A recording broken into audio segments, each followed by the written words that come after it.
All right. So if we are ready to actually begin, I'm so excited. We sort of have two different approaches I think we can take. I know I did not foreshadow this in the Discord. This came up in the last 24 hours. Thanks, Tom.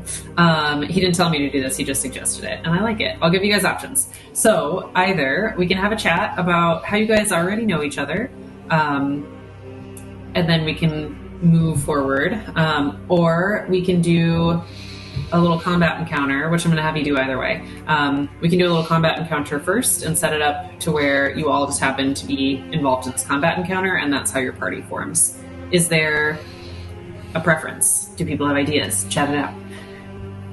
I like the idea of the combat encounter. And is it like, as we enter, we kind of like introduce our cat, like, and she's standing next to the gate, and she's very tall, and before whoever it is jumps into the fray, kind of thing.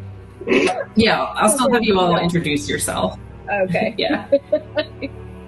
All right. All right, we've got 2 votes for your encounter first. I like the idea of encounter first and introduce our characters in medias res, part of the encounter. Okay. So are we playing like we don't know each other, or are we playing like we know each other?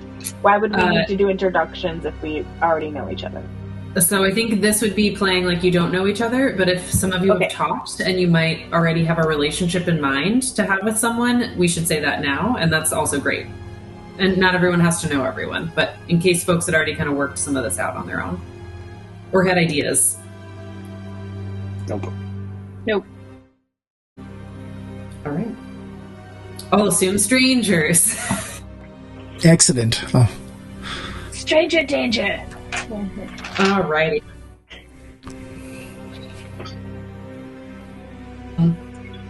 So I think what I need to know first is how did you each end up in Daggerford? And it can be super top line, or you can have an involved story, or it can be like, I live here. But that'll help me get us started. Pick someone to go first. Popcorn it. How about we just roll? I thought it was the I saw nose go. I see T. I'm nosing. I saw the nose. Okay, nose goes. I picked my nose first. Courage Puredeed has made her way to Dagger, leaving her home of Greenest after her 18th birthday. Is looking to be a hero, to be a better adventurer. Swung by the small town of what's it face? Of Burdusk. But didn't really connect with the temples there, didn't really jive. Like, there's Malil, Song, and Ogma, patron of bards, laughable. Thought there might be a chance with Helm, but just wasn't clicking. So now headed east. Maybe there's trouble around the Shining Valley, where Daggerford is, and it's on its way to Waterdeep, where there's temples to some heavy hitters.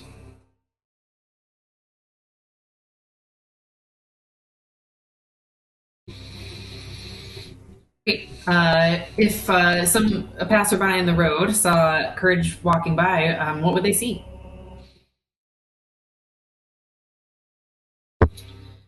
They would a taller woman, around 6 feet tall,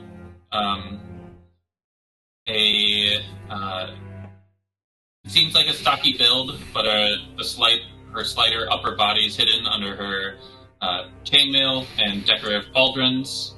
Long hair with upper braids and then the rest loose. It was recently dyed, was shooting for rose-colored, but it might be described more as tomato. The long hair flows over a small pack. She has searching brown eyes under thick but kempt black eyebrows. Sun-kissed skin, you might call it a light medium gold or a rose beige, depending on which paint palettes you're looking at. And a round face with full cheeks and a wide smile.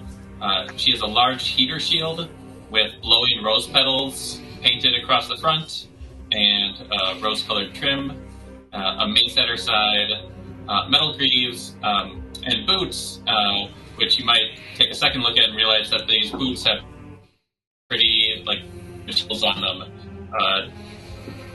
giving her being to that 6 feet height.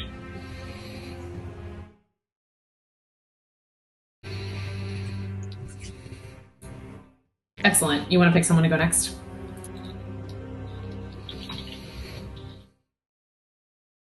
I think Connor's nose was up. All right. Hieronymus Callow is a gnome. Is on the sort of later end of life for a gnome, so probably somewhere between 600 and 700 years old. Stooped about, probably generously 2'11",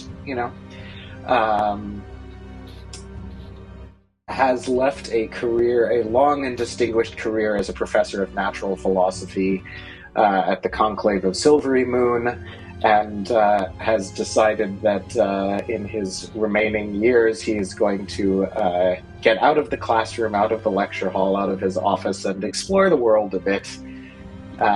He is, as I said, about 2 feet 11 inches, bald, with big, huge mutton chops that are mostly gray, but you can see tinges of red still in there. A monocle, dressed in a sort of a smart three-piece suit, and is just absolutely covered in bottles and flasks and all kinds of little containers and holsters that are clipped all over his body and all over every part of him, with these multicolored glass vials, some of them big and bulbous and round, some of them big long test tube like things. Basically just every surface of his body seems clanking with little bits of glass vials.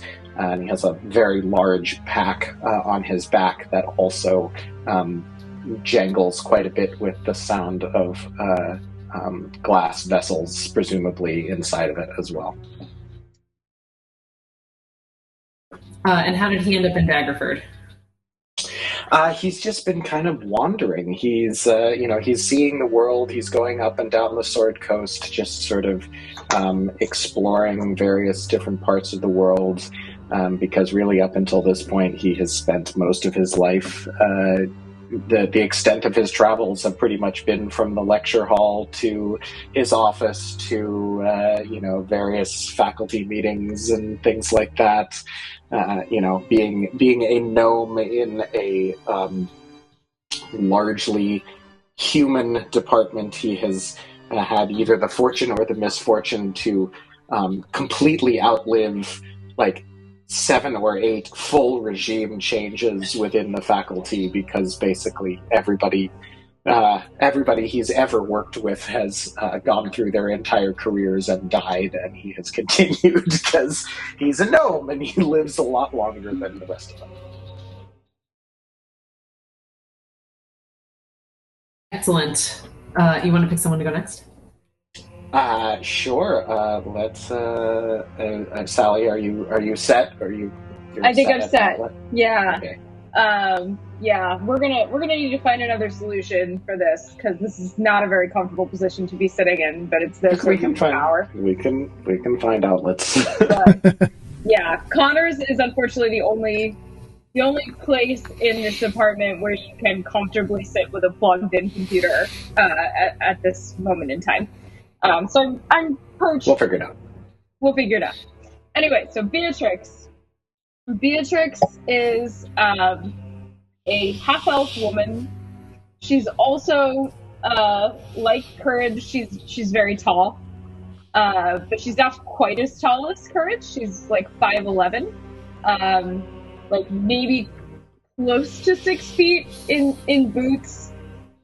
And now that I found out that Courage is also very tall, I think that's gonna bug Beatrix a little bit.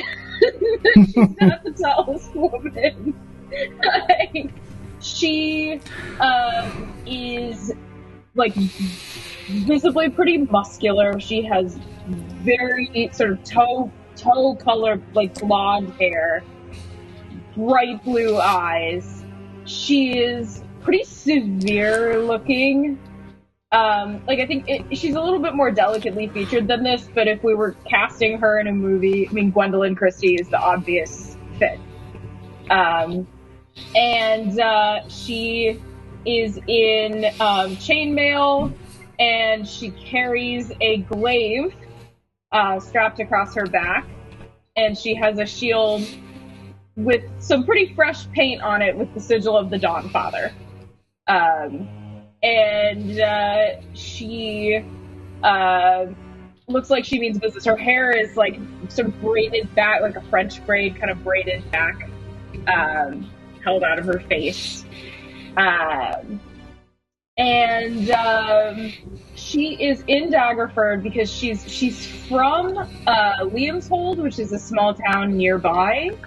And she is on the hunt for her missing best friend, who she believes that the god Lathander has sent her on a mission to find this friend because something evil has happened to her. This friend disappeared, her friend Judith.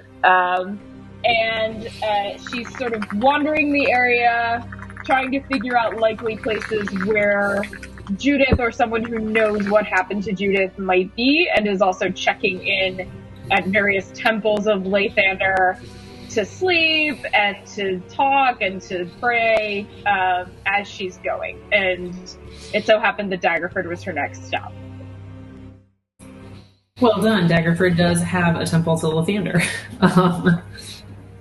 By truly like fortunate coincidence, they have 3 temples here. They have 4 temples here, but one is to Lathander and one is to a god that Courage worships, and I don't think mentioned. Shantea? Right? Would you like to pick someone to go next? Shantea? Yeah. Yeah. I am gonna call on Elandra. All right. Elandra is a wood elf moon druid. She's 155 years old. She's about 5'6". Oh, gray hair. I forgot to say how old Beatrix was. Oops, sorry. She's 28. Ahead. She's 28. Oh, anyway. She's much younger than me. She's got gray hair, very dark forest green streaks through it, green eyes. She wears clothes that are basically forest colors. She carries a vine-wrapped staff, and she has a vial of this shiny, silvery liquid around her neck. And she came to Daggerford because she was having some visions and needed to understand some natural disturbances happening there. That's about it, yeah.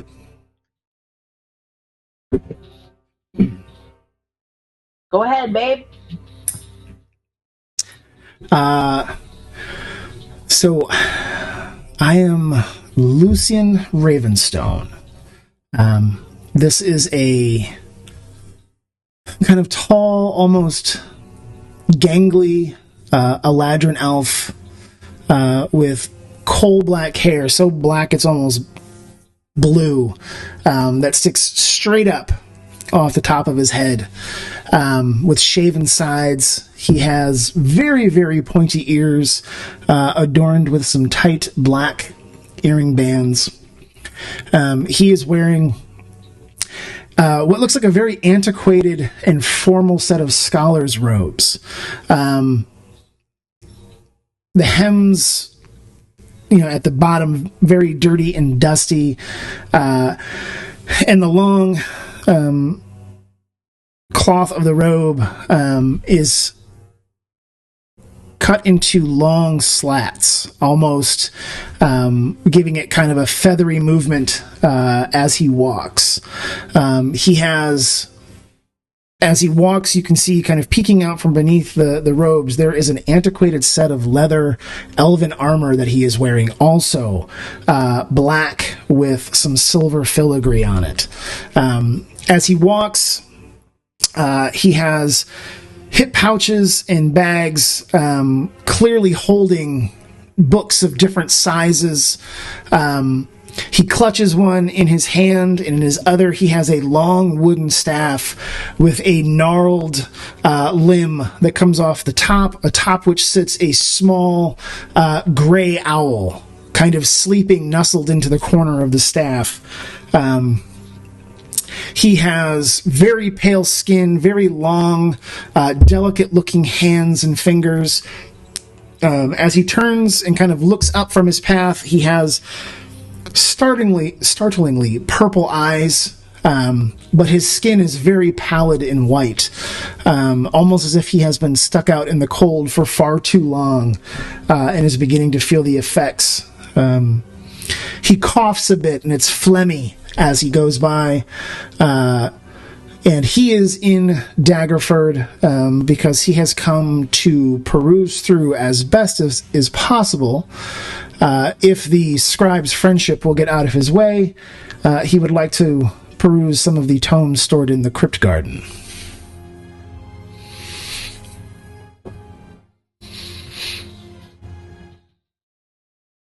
Right. So, you've all arrived in Daggerford for your own purposes. Some of you may have asked around when you arrived, what's a good place to lodge, get a drink, have a good meal. Others may have literally wandered into the first place they see. And the first place that you see when anyone walks into the main gate at Daggerford is the Lady Luck Inn.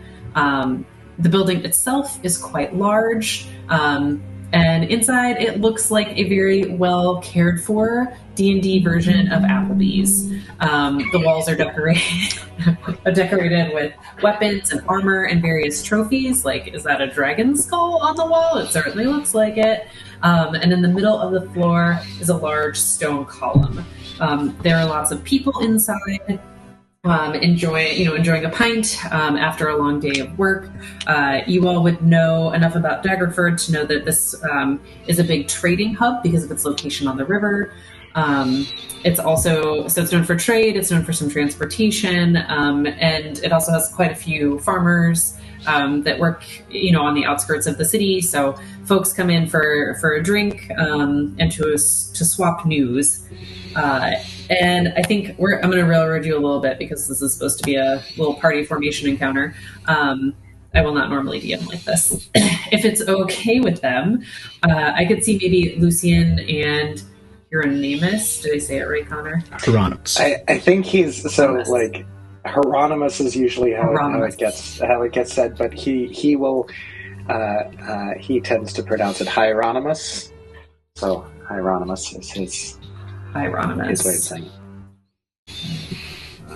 Okay, I wrote down pronunciation, so I won't forget. And he is just as often probably used to being just called Callow as well. So that will work as well. Excellent. Okay, and feel free to correct me as much as possible, or as much as needed. As much as possible, yes. As much as possible, as much as needed. Do it all. Like, there's a lot of talking for me. Okay, so I feel like maybe you guys sat down next to each other, but because of your shared affinity for books, I'm also happy if you guys would like to roleplay any initial conversations. Maybe like Beatrix does that thing that women do to other women to Courage, where she walks and she's like, that bitch is like as tall as me. I have declared her my enemy. I'm gonna go talk to her, make her my friend, but really she's my secret enemy. If you guys want to do any types of conversations like these, happy to do that, or we can just go straight for the little combat encounter.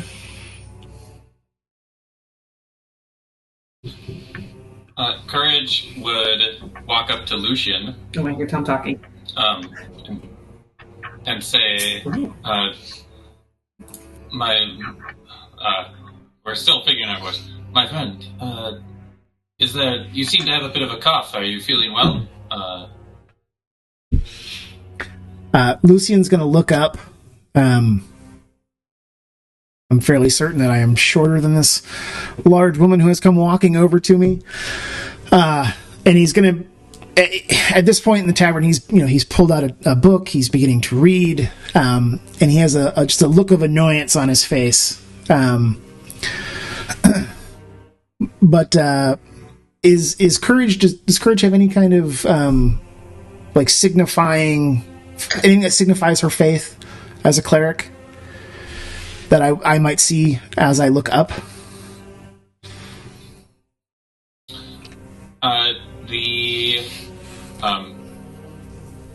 I'm not sure if it would be obvious, but she will quickly explain to you. And actually, she'll try to get down to eye level, so she would crouch, or lean over, and say, I'm a cleric of the great goddess Shantea. I practice in healing, in disease diagnosis. Maybe I could help you. I assure you, my condition is exactly as it should be. I require no assistance at this time other than peace and solitude. Thank you.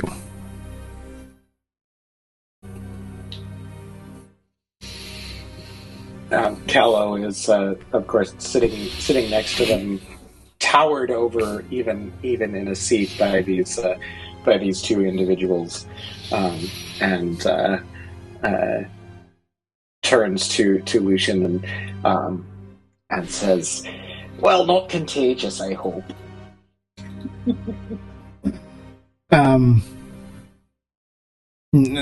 Certainly not. It's at this point, near lifelong condition. I assure you, it is not catching, as I wish this conversation was. Understood.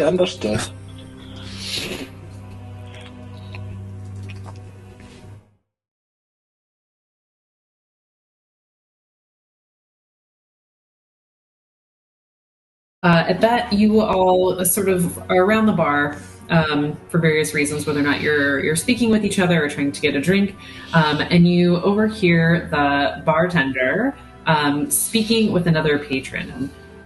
She's like, "Yes, it's been another attack again. I can't believe it. This third one this week. I just wish someone could deal with it. I'd give them free drinks the rest of the night, and lodging too if they needed it. Oh, such a nuisance." Pardon me, ma'am. What attacks? Oh, you must be from out of town. It's wonderful to meet you. Welcome to Daggerford. I assure you, if you're a visitor, it is wonderful here, truly, and you're very safe inside the walls. But we've just, I'm glad you're here before the sun is fully set, because we've had a series of wolf attacks outside of the gates. And, the town guard has been trying to deal with them, and they're just stretched a little thin, and they haven't been able to cut the problem off at the source. Could really use some help. But I assure you, this doesn't need to be a problem for you. And the guard has been taking them on in small groups and has been unsuccessful, and you look like you're a fighter yourself, but we could never ask such a thing of a guest. Well, I'm happy enough to help. And I sort of look at Courage, and I say, "Hey, tomato hair, can you handle that mace?"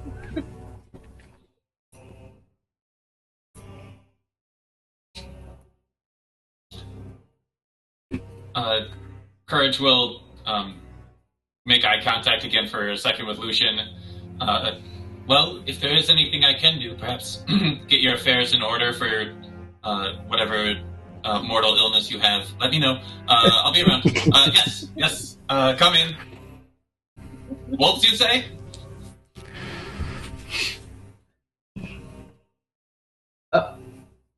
Yes, wolves. Large groups of them. It's very unusual. We've never had such a problem. You both are willing to look into this? I don't know if you two alone should do it. I mean, you look very powerful and strong, but I think a larger group might be in order. I'm happy to help observe these wolves. You look like, yes, you look like you might actually be of the natural persuasion yourself. Is there a reward or agreed upon recompense if I was to go out and possibly catch fleas? I mean, I'm just the passer on of news. Of course, I would be happy to provide you free food, lodging, and beverages for the rest of your stay here in Daggerford. I believe the town guard is offering a reward of 10 gold apiece for anyone who can help take these wolves down.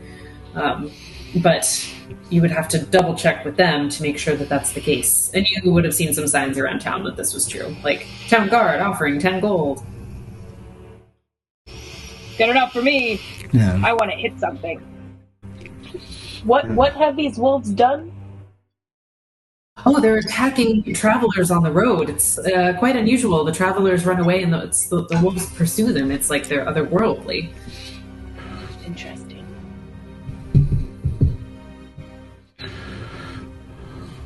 Well, it doesn't seem that unusual to me. Natural predatory drive to chase after potential meal. You know, those of the lupine persuasion are often known to hunt in packs, and they're not easily dissuaded when they see good fresh meat on a pair of legs. I don't know about that, short stuff. I've lived in this region my whole life. I've never seen wolves behave like that. I've been helping my father defend my village since I was only up to his knee. Ah, wolf expert then, are you? Okay, well, I'll defer to the expert. Well, if you fancy a shot at them, they just take the... Slightly clumsily,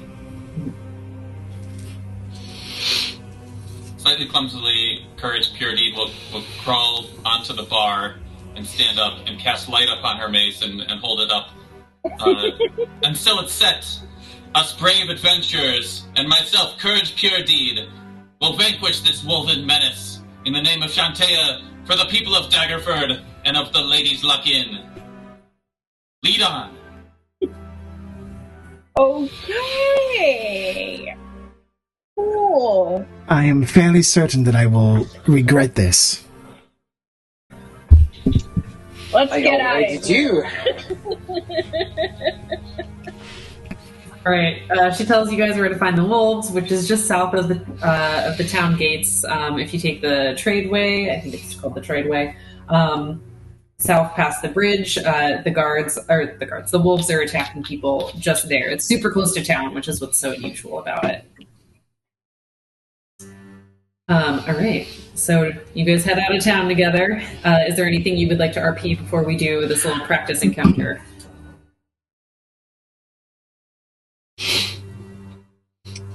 Just that Callow has the shortest one by several feet.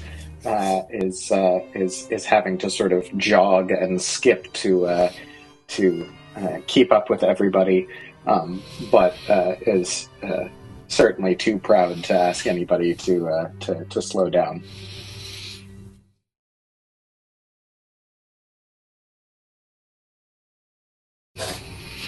Right. Lucian is going to ask, if now that we're out searching for wolves, if we find them, do we have a plan of how we're going to handle this? Are we all on accord? Are we killing all of the wolves? Are we chasing them off? What is our plan here? I don't see any reason not to kill them. Can anyone come up with a reason not to kill the ravaging horde of wolves? I'd like to check and see if they're cursed. Like maybe they're acting out of some kind of curse. Okay, sounds good to me. Could you undo that? I'm sure. I don't know that.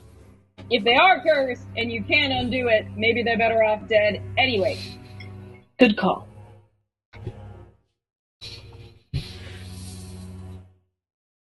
Unless the curse goes to whoever kills them. That's possible. That would be quite an assumption.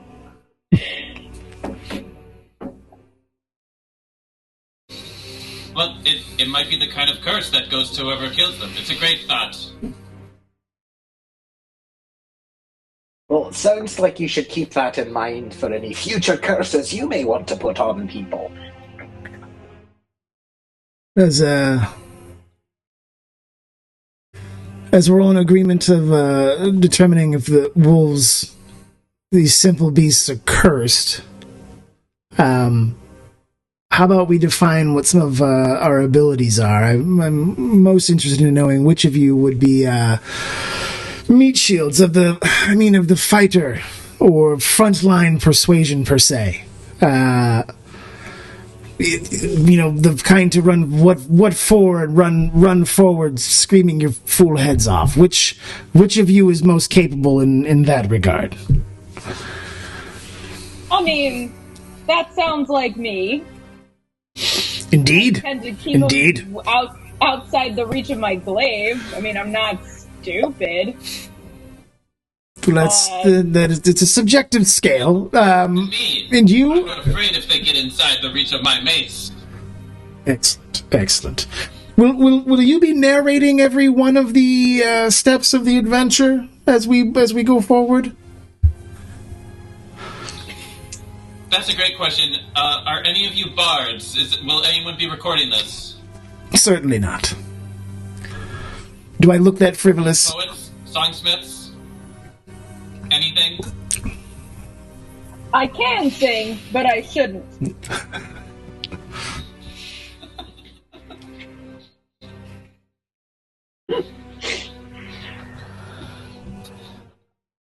Beatrix has slightly more self-awareness than Arabella has.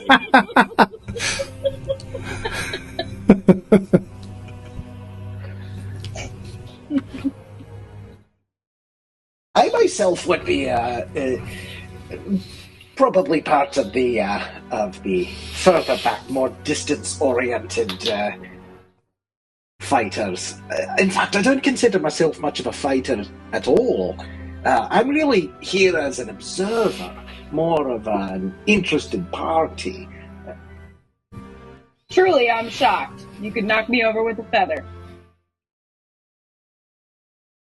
Darling, you may learn that that level of sarcasm won't get you very far in life. I understand I'm not much to look at, I'm a bit unassuming, but I'm who I am. I know what my strengths are. Well, you may learn pretty quickly that calling me darling gets you a glaive to the throat. Well, apologies if I have offended. Certainly will keep that in mind in the future. Didn't mean anything by it. Well, thanks. I can transform into animals if it's helpful. That sounds helpful, yes. Well, as long as you are observing, perhaps, it wouldn't hurt to write this down for the papers. If you do, my name is Courage Puredeed, obviously. What should I call you all? Professor Hieronymus Callow, if you please. Beatrix Breakbones. Elandra Moonshade. You can call me Lucian.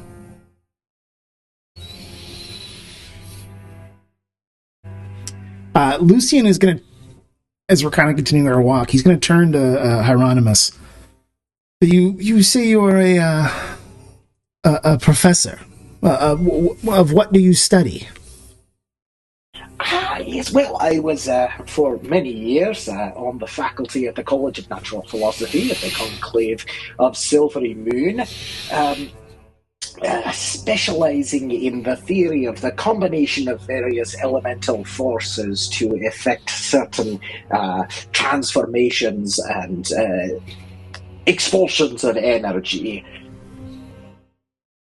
Any inroads into your study of these elemental forces that have dealt with curses? I find them to be a passion of mine. I am a bit of a scholar, having studied for much of the last 2 centuries at Candlekeep, but I have a very focused area of study. I can't say that curses fall much within our realm of study at the College of Natural Philosophy. You may be better served by one of the other colleges at the Conclave, perhaps one of the colleges of wizardry or sorcery.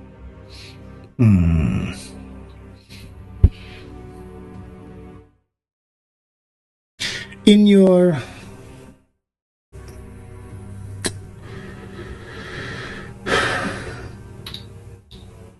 I'm going to save the question for later, actually. I'm going to wait. Let others go. As they're chatting, Courage would cozy up to Beatrix.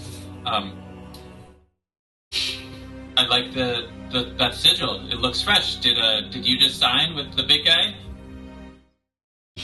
Sign with the big guy. That's a new way to put it. Yeah, it's a fairly recent change in my life. About a month ago, I woke up with him yelling in my ear, telling me I had a destiny, and so I left everything that I knew, and now I am here. You don't look old enough for Shantae to have called you any recently than about a year ago. Some people are so lucky. Well, if you can put in a good word with the Bringer of the Dawn, that'd be great. But yeah, I was raised around Shantae. Seemed like the if you're gonna join, you gotta start somewhere.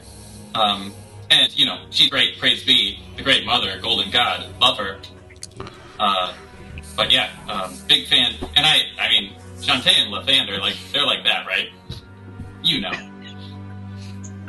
I don't actually know. I really didn't follow much of this before I woke up with the big guy yelling in my ear. So you'll have to inform me on the particulars. But yeah, you take out some wolves, I'll be happy to tell Lathander all about it. I mean, I think he's watching. He offers very pointed commentary on pretty much everything I do. So chances are I won't have to say anything. And if I stand near you, he'll probably see me, right? Yeah, especially if you help. Yeah. Excellent. All right. While they're talking, would it be possible for Lucian to have overheard any of that? I think so. Probably more the tail end of it, because you were talking with Callow a bit too. So if I heard the part where she said that she heard his voice, I'm in my conversation still with Hieronymus. I'm going to say, I've often heard those who say they are called by the gods, that they hear these voices. But how do they know those voices are actually a god? What separates a madman from the faithful? Do I look crazy here? Are you talking to me? Or I was saying it aside to Hieronymus, since we were having a conversation. I thought you would come up and... Oh no. Never mind. No. I'm looking out for wolves in that case. I'm not paying attention to what you're saying. Well, that's certainly an interesting question. Certainly one that we have considered. That a number of my colleagues. Well, about I would say 2 or 3 centuries ago, I did have a colleague who was quite interested in human behavior and how the mind may manifest certain, let's say, personages to reveal certain aspects of one's own self in a way that may seem as if it is coming from some sort of outside source. Whether or not that counts as insanity or some other deviation from the norm, well, I'm not myself qualified to speak on that, but I know that there has been much speculation.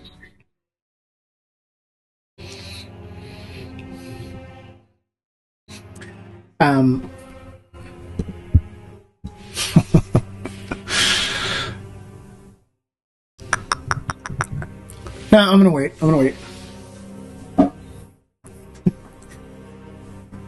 Lucian's thinking about how he's going to use his message cantrip.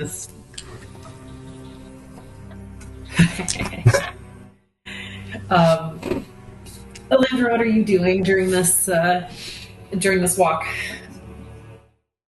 Observing, mostly listening, and just keeping an eye.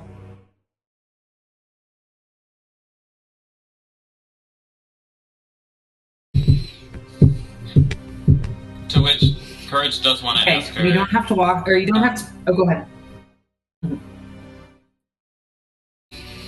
Elandra Moonshade, if you turn into a wolf, how will we know which one's you? You won't.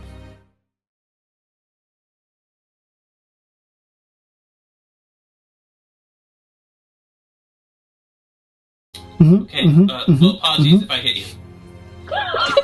I'll try not to. Courage. Did your parents name you that?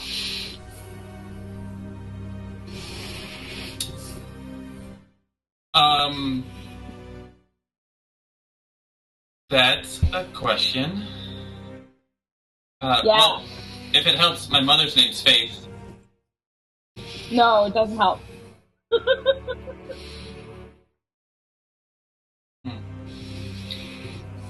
I was curious, do you come from a long line of Breakbones? Yes.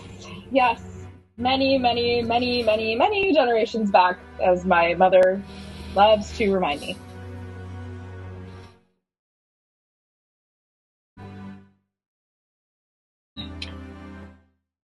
Callow turns to Lucian as we're walking and said, "Awfully strange energy in this group already, don't you think?"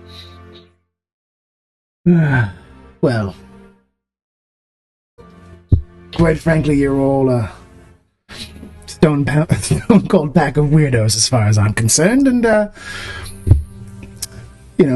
some of us seem to have just kind of taken to the request as if it was handed down by these whispered voices of gods in our head, and others are doing it for more materialistic ends. Quite frankly, I don't think any of us know each other very well at all. I mean, here you are out being an adventurer, and you said, quite frankly, you're an observer. We're definitely a strange group of bedfellows.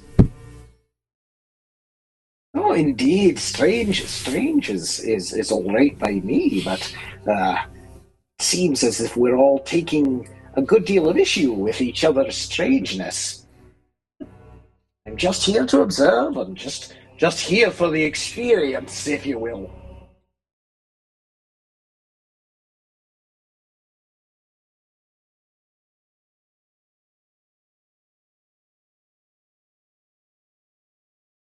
So as you guys are finishing up this conversation, you didn't have to go very far from Daggerford before in the woods you hear the growling of a wolf. It's like it's deeper than what you would expect. And now I'm gonna try this in alchemy. Ooh, okay. I do have to move you guys over though. It's too small for this screen. Bam. Okay.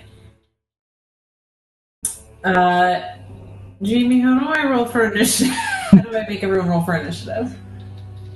So in the NPC screen, as you add the NPCs in. Oh. Okay. I just got a pop-up box. Yep. Yeah, button. You got it. Excellent. Roll initiative. Perfect. Oh, yeah. Can we do like that? Oh, look at you guys go. This is so cool. Oh, hey! First roll of the campaign, nat 20!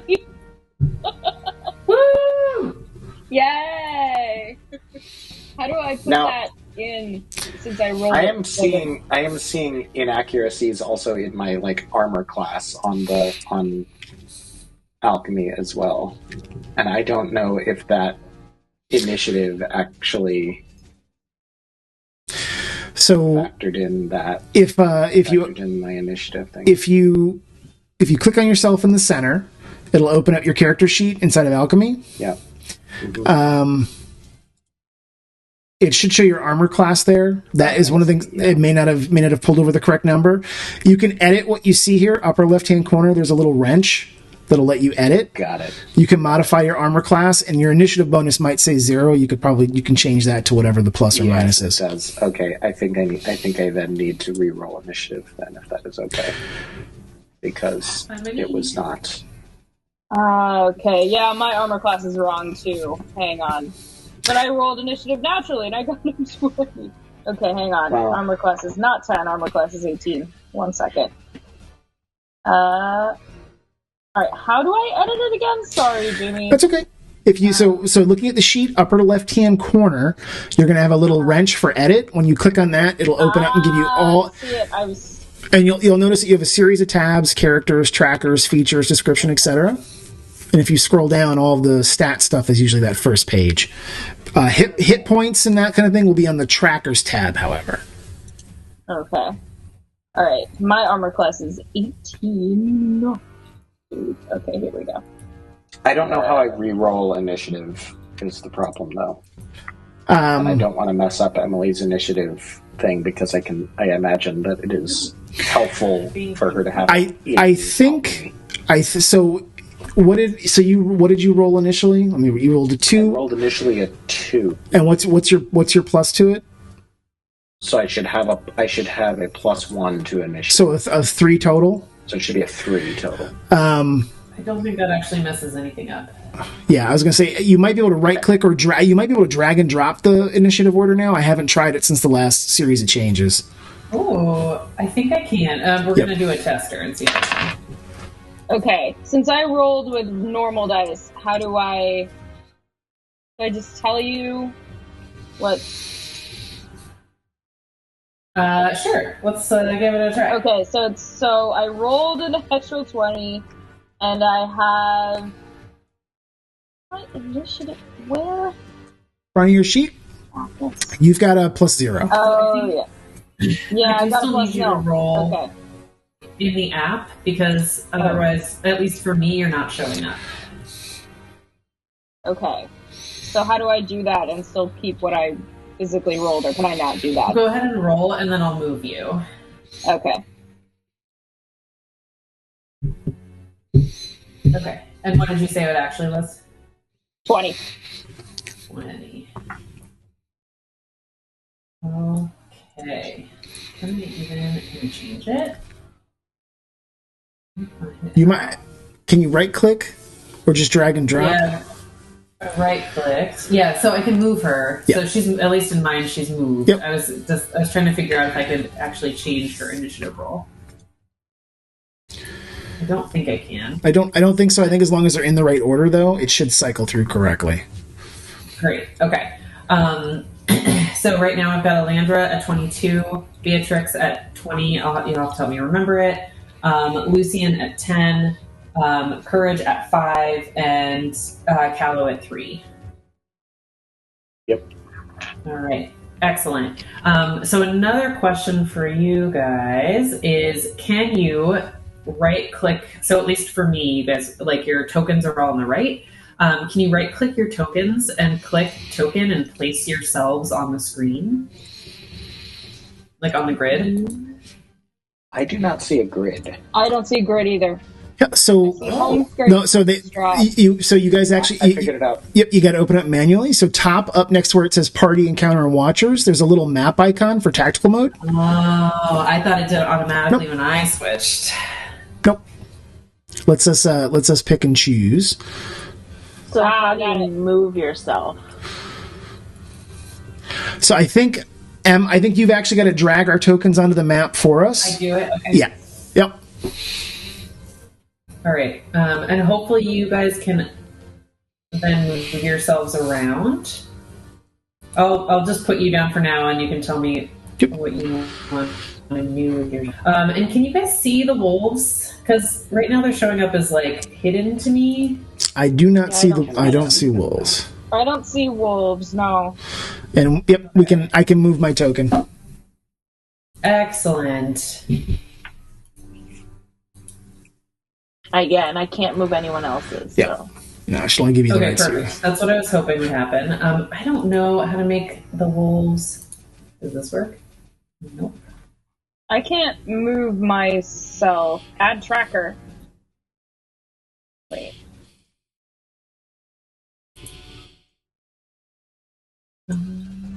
No. Uh-oh. I hid something and I don't know how to unhide it.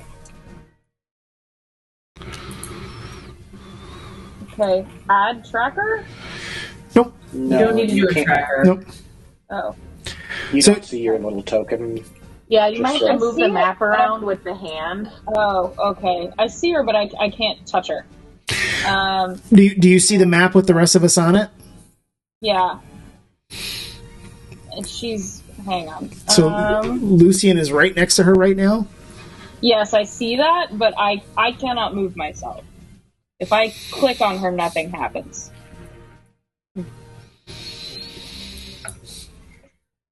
Is it big? No, that wouldn't be it. What? Maybe remove her token and regenerate it. And if you click and drag,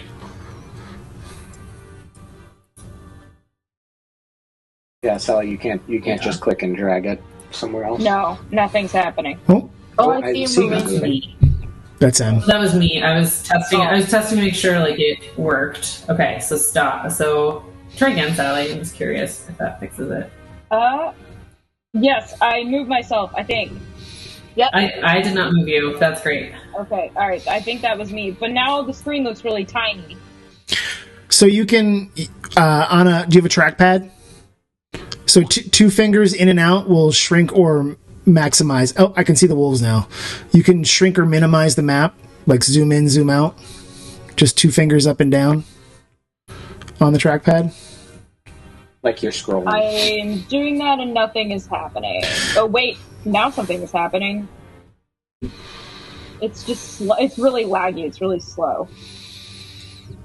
Mine is 2.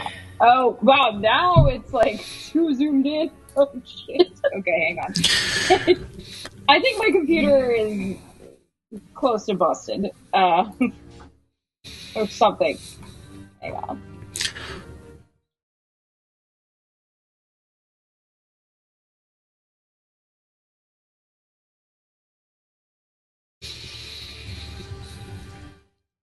All right. Is everyone sort of where they want to be? No. Okay. I am If too you also want to... Boop. Thank God. Oh wait. Okay. All right. There we go. All right. I'm coming. All right. Thank God. This is really... It's funny for me to watch this happen, too. I'm like, oh, they're just moving. I'm very laggy. Is my problem, I think. Do you have the camera view up where you can see each of us? Yeah. Maybe close that. Maybe close it. Yeah, that might reduce the overall. Okay. If you also want to like turn off your camera, okay, that can also help you. Or if there's other apps in the background that you can quit, that might. Yeah, I've quit all Okay. the things. Yeah.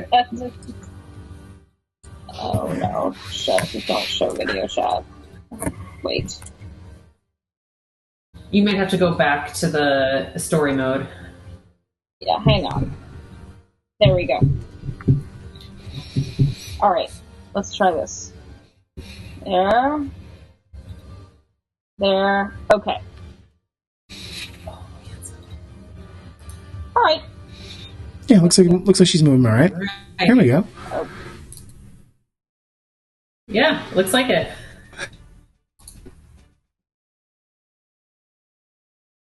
I love Courage's smiling face so much. I totally thought Courage's hair was a hat at first. I thought it was a turban when I first saw it. Because of the color? Yeah. And just because of the way it looks like kind of wraps a little. Yeah. All right, are we now happy with our positioning? I think so. Yep, I think so. Excellent. All right, Elandra, you're up first. These wolves are standing in this pack in front of you, growling at you. What do you do? Can I see them? You can see them, yeah. They've sort of like emerged. So as you're walking down this road, you hear the growls, and then emerging out of the darkness up ahead, you see these 3 wolves. I'm debating whether I just want to do it right away and just wild shape right into one. It is totally up to you.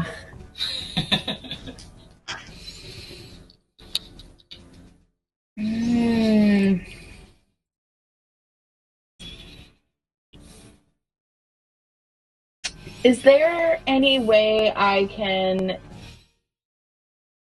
tell whether they are under some kind of curse right away before, and have they seen us? And what was the second part? Have they seen us yet? They've definitely seen you. Like, they're standing in a line across the path, growling at you, eyes glowing in the darkness, like, right at you. In terms of if they are cursed, I'd let you do a nature check, but as an action, but I'll tell you it's going to be like a really high DC. Okay.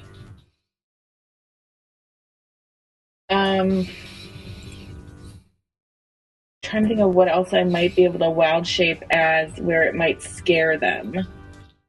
Maybe like a bigger, like a dire wolf? Maybe like a bigger wolf? Can I do that? Ooh, you could. It depends on what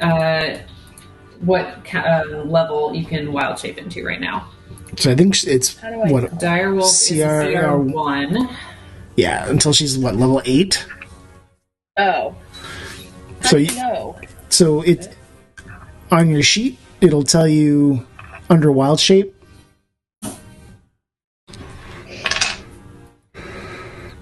I wish I wasn't first. I actually think story-wise, very appropriate. So if you go under your features and traits, you'll have a section for wild shape, and it tells you that you can do it twice per short rest for up to an hour. Yeah, I want to know what I can wild shape into. Yep. So you can do a max of challenge rating 1/4. So there's be a regular wolf, not a dire wolf. Yeah. So and it comes down like the things that you may have seen. So like giant rats, giant weasels, owls, oxes, pigs, riding horses, poisonous snakes, a swarm of ravens, a wolf, a vulture, a sheep. All right, so what if I use... Oh, man. I can't be a bear, then. It doesn't sound like. What's the point of this? Because I can't turn into anything cool. It's as you level up, you'll be able to turn into things that are stronger. But you could be a badger, you could be a boar, you could be a cow. That's something that I use. You could be a giant badger.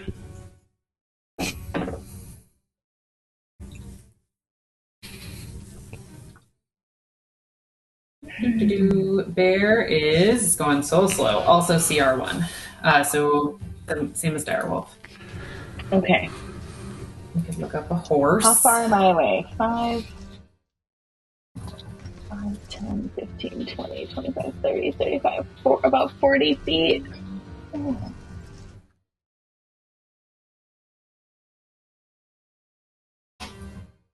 No, you're closer than that.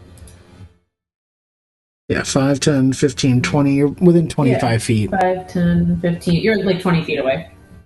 Okay. Each square is 5 feet. Yeah, I wasn't going diagonal. I was going like one up, one up. I have Thorn Whip. So That makes sense. might be able to use that.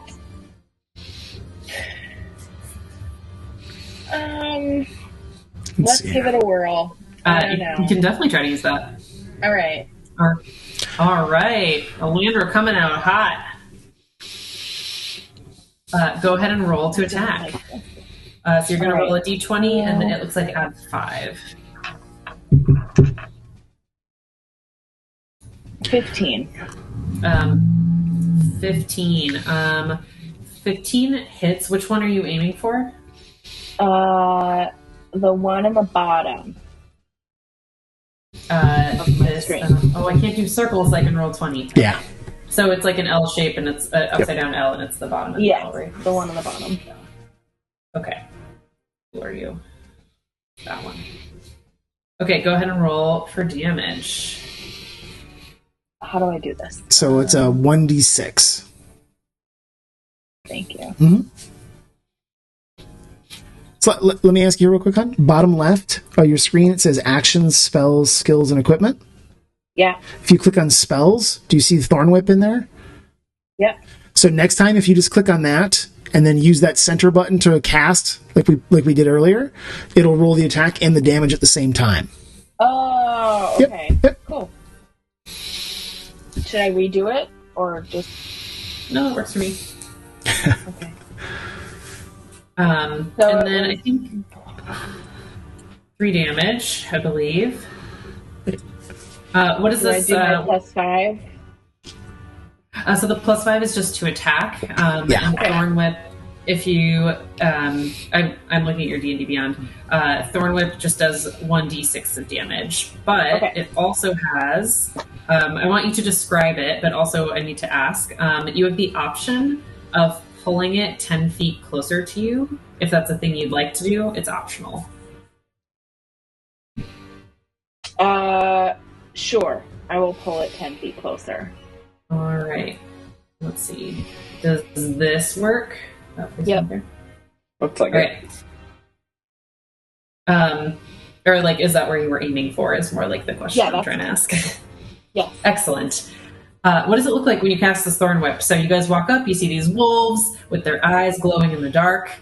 Elandra, cast a Thorn Whip. What does it look like? So basically a vine-like whip comes out, and it slashes out, grabs this wolf, and pulls it towards me. Do we hear anything? Does it make any noise? Yeah, it made that like that noise that Davina makes, I think, when Tom picks her up. His eyes bulge a little bit.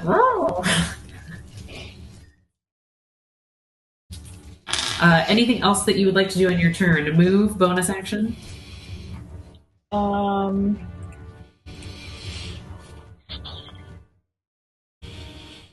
don't think so. I don't know what else I can do right now. All right. So you do have movement if you wanted to? You wanted to move toward them or away from them? No, I'll stay right here. All right. And if, as a bonus action, you can wild shape as a bonus action. That's the advantage of moon druids. One of the advantages of moon druids. So if you wanted to, I can't wild shape into anything cool. So you can be a wolf. I mean, a bird. Like, you could. No. Well, no, I think you can't. I think you can't fly. Yeah, you can't fly. Yeah. Okay. Yeah, direwolf real cool. Direwolf CR1, so she can't do it yet. All right. that is Elandra's. Oh, go ahead.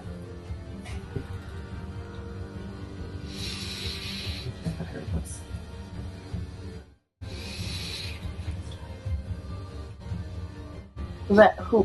I was done. Yeah, I think I heard Tom talking in the other room, but it didn't come through on the mic. I can't tell if Tom is like thinking stoically or if his camera's frozen. Can Moon Druids do CR1 at level 2, Tom? In features and traits, it says that she's limited to CR4 right now. At level 3, all right. You can be direwolf if you want. I think isn't it beast shapes? Max CR at second level is 1/4. At fourth level, it's 1/2. At eighth, it's 1. That is also what I thought, but he's going to double check. So I'm looking on D&D Beyond. I'm looking at beast shapes and the table they have for it. Yeah, for moon druids. I think that's the question. Good question. If it's different for moon druids. Sorry, everybody. It's all right.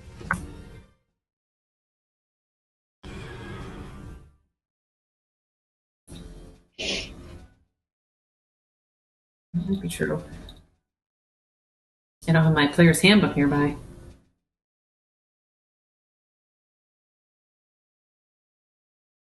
It's under circle forms. Starting at second level, can go to as high as level 1. Oh, amazing. All right, you can be many cool things now. Okay. Yeah.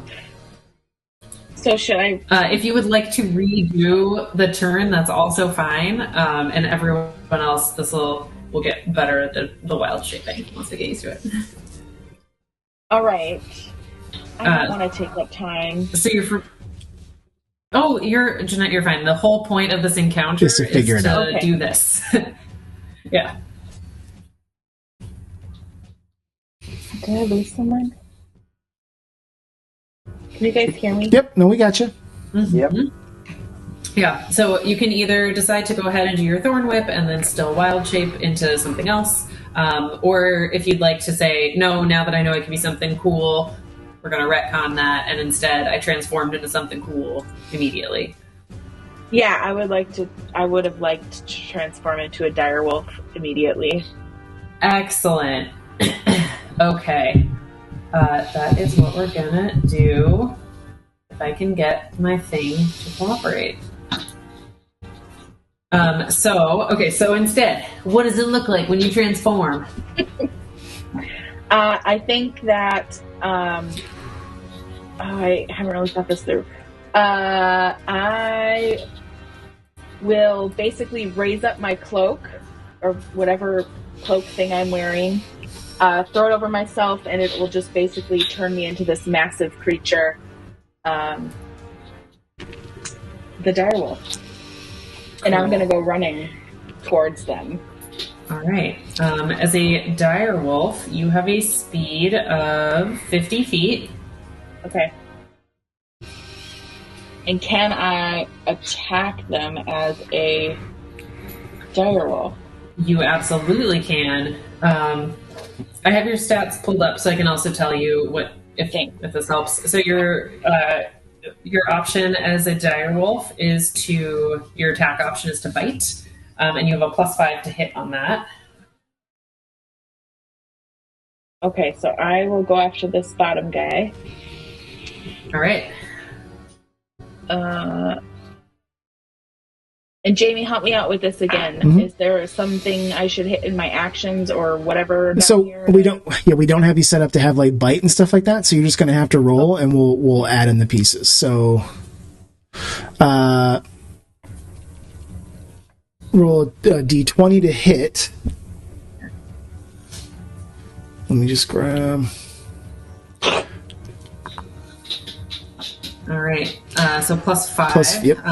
So 10, that does not hit. So as you see Elandra transform so coolly into this huge ass wolf and run over the other wolves, it's okay. The other wolves look confused. Elandra, you would notice you would know this of the wolves, and they kind of shrink back, jump back as you try to reach out to bite them. All right. So it's bonus action movement. So I think that is the end of your turn, unless there's anything else you'd like to do. No, I'm good. Unless right. I can run back. I think you still have plenty of movement to run back, but you will risk an opportunity attack from this wolf that's closest to you if you move out of its range. All right, I'll stay. Easy. Okay. And in the meantime, while others go, if you have an extra screen for it, I suggest Googling Direwolf Stats 5e, and then you can pull them up so you can see it. I also have them, and I'm happy to help you out, but I feel like you'll feel better if you have them. Yep, thank you. You're welcome. All right, this wolf is actually up next, this one in front of you. Oh, this is so cool. All right. And it's going to be like a... And then it sort of looks over its shoulder at the other wolves that are snarling and biting back, sort of biting in your direction, and he's going to try to bite you. I'm playing him. Ooh, can I? Ooh, cool, I can do this too. Okay, so attacking Elandra. How do I get it to do it? If I click this, I have to do, okay. I'm also learning alchemy. Okay, so I click it. I have to click use? Yep. Thank you. Yep. Does this work? Yeah, there we go. Okay, so I'm pretty sure 19 hits you, Elandra. It does. Mm-hmm. And you take 7... Ooh, do I roll with advantage? Tactics. I do, yep. Alright, I'm just gonna click it again. Sorry. Since I didn't roll with advantage the first time. Thanks, Jamie. Yep, we're not seeing the GM roll, so you can... Yeah, we can't see. Oh, okay. So I see then. Okay, so I attack. I see. Okay. So the other wolf bites at you. I rolled a 19. So that does hit, and it does 7 damage. And you have to make a strength saving throw as a direwolf. So you have a +3 to that. So D20 +3. So you can also, babe, bottom left, where it says skills. Okay. And then you'll see on the left-hand side, it says strength, dex, con. If you click on your strength, and then in the middle, it should give you the option to do a skill check. Check. Yep. Oh, yeah, no problem. All right, so this little wolf bites at you, and its tooth catches in your flesh, and it hurts. But you're big and beefy, and this little wolf cannot knock you over, which is what it was trying to do. But I still took my 7 hit points of damage. You still take your 7 hit points, but you're not knocked prone. Got it. All right. And the wolf is going to stay there. Oh, did you have something, Jamie? No, so I was going to... I think Miles may want to go out. I was going to see if Jeanette wanted to take him, and I'll do his last walk, since she's got about a full round. Yeah, I got it. Perfect. And that way we're not stopping the combat. All right, Beatrix. Excellent. And if we don't finish this combat tonight, it's also fine. Alrighty. Beatrix, you are up. Great. So I have a problem, which is that alchemy thinks I have no actions. No, that's okay. Actions. Oh, I see that too. I'd say don't worry about it. Just we're using the map. I've been using rolls in there because it's all set up for me. You can just use D&D Beyond character sheet. You can roll regular dice. Do whatever you like. Okay. All right. I'll just roll regular move dice. Yourself is the key. Okay. So Beatrix is going to sort of do a double take as Elandra turns into a wolf, and is going to kind of give a nod, respect, and is then going to target the far right wolf, and is going to. So the reach of her glaive, she wants to make a glaive attack. The reach of her glaive is 10 feet. So she is going to get so that wolf is is just at 10 feet from her. So that's probably going to be like here, I think. I think that's 15, right? Is that 15? I was viewing the squares as 5 by 5s. Are they not? Or I think a glaive just means you can be 1 square away. Is that at least that's how I interpret reach. Okay. You don't have to be next to it, which means that like you wouldn't provoke opportunity attacks if you walked away. So like this. Yeah, exactly. Yep. Yeah, right there. Okay. All right. So she's gonna go to town with her glaive. And this is my very first time doing martial things, so this is very fun. Excellent. And she will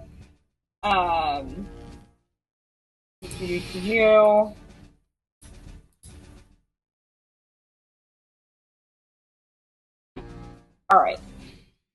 She is going to roll to hit that with her glaive. Alright, 1d10 plus 5, or 1d20 plus 5, I think. Oh, holy crap! I'm hot today, that's a 19. Alright, 24. 24 absolutely hits this wolf. Yeah, okay. So the damage is 1d10 plus 3. I will also roll that. There's my d10. That is a d10. 7 plus 3 is 10. And then she is going to polearm master with her bonus attack. So that's a second hit with her polearm for 1d4 plus 3. Okay. Here we go. That's 13 plus 5. That is an 18. 18 definitely hits this wolf. Awesome. And then d4. I think that's the... Oh, 2. That's going to be 5 more points of damage on this guy. All right. How does Beatrix just slaughter this wolf in basically... Oh!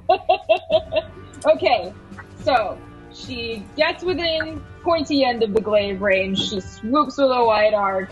She takes its head almost all the way off. She closes in, and with the butt end of the glaive, knocks it to the ground.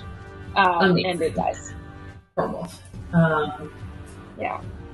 Let's see, how do I delete that? She was here. There we go. All right. I think I'm just gonna hide it. I think that makes sense. Oh no, I can remove it. Okay. This wolf is dead. Ooh, cool.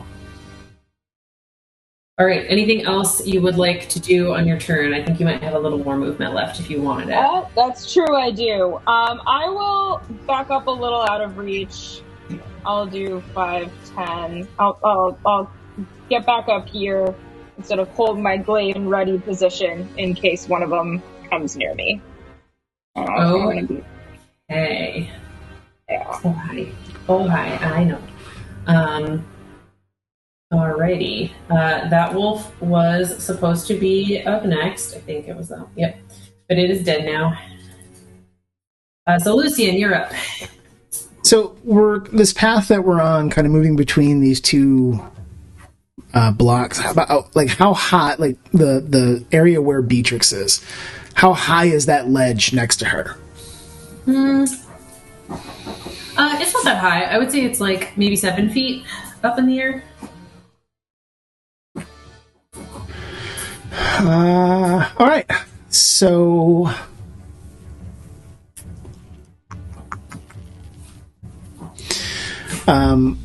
Lucian is going to tap his staff against the ground, and he's going to call upon the powers of winter. And as he does, it's almost like his entire form turns to crystalline ice, and then shatters and disappears, and he reappears atop the ledge using his Fey Step ability as a bonus action. He is then going to cast from here down. Do you use height advantage? I've never had it come up before. It's okay. He's going to cast Eldritch Blast. Eldritch Blast. I feel like in this scenario, it's not necessarily like a significant advantage because you see, like, it's not necessarily that you can see them better up here. Mm-hmm. Gotcha. Would be my argument. No, so it's perfectly okay. He is going to cast at the one currently attacking his direwolf friend. All right. 16 definitely hits. And I rolled a 1 on my 1d10. Oh, bummer. All right. What does your Eldritch Blast look like? So he's still holding his gnarled walking staff in his left hand. He raises his right hand with like this skeletal long fingers and points down at the wolf and whispers, Dolor. And as he does, shadows form around his hand and then blast out, leaving purple curlers of shadow in the air behind it as it streaks across the distance toward the wolf. Amazing. Anything else you'd like to do in your turn? That's going to be... Nope, that's it. No movement. Just going to use the Face Step as a bonus action in the one attack. Alrighty. So next is the wolf that hasn't gone yet. Encourage, you're on deck. Oh. I'm sorry. There was one additional piece to that. Go ahead. The wolf at the top needs to do a wisdom saving throw. Sure. Part of my Face Step, because I am aligned with Winter, is that one creature within sight as I Face Step has to roll a wisdom check. Sorry, can you say it again? It cut out. Sorry. Jamie, we just lost your audio. Am I back at all? Can you hear me now? Nope. Can't hear you. Hang on. Uno segundo here.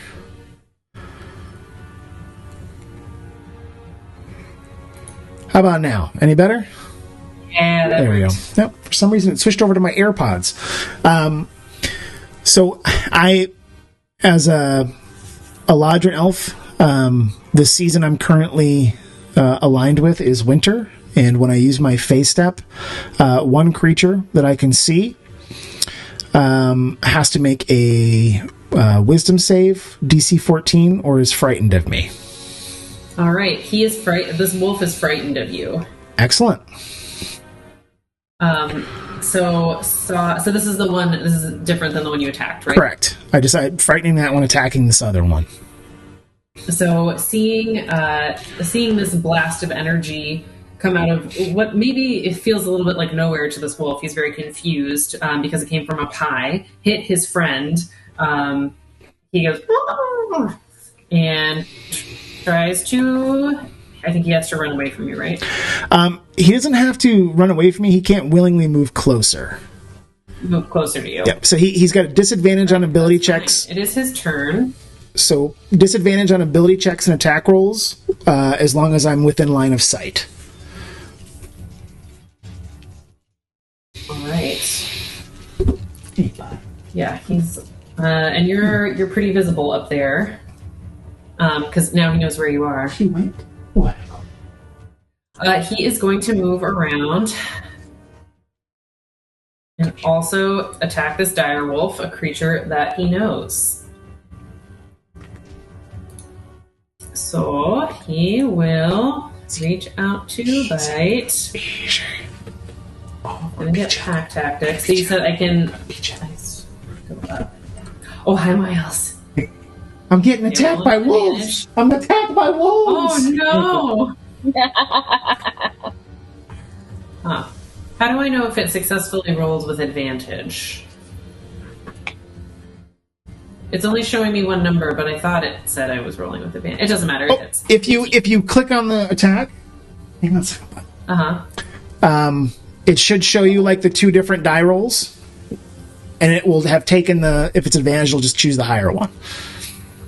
Ah, okay, I see. Oh, fascinating. Basically, like it twice. Yep. Okay. So Elandra, yeah, I see her over there now. This other wolf comes around with its friend. It's ganging up on you, and it bites you for 8 damage. And you need to do a strength saving throw of DC 11. So did that one roll with it? Did it roll with advantage or disadvantage? I thought it rolled with advantage. So it does from the pack tactics, but it's disadvantage because I'm in line of sight. So it should just be a regular roll, correct? Oh, thank you. No, this is for me.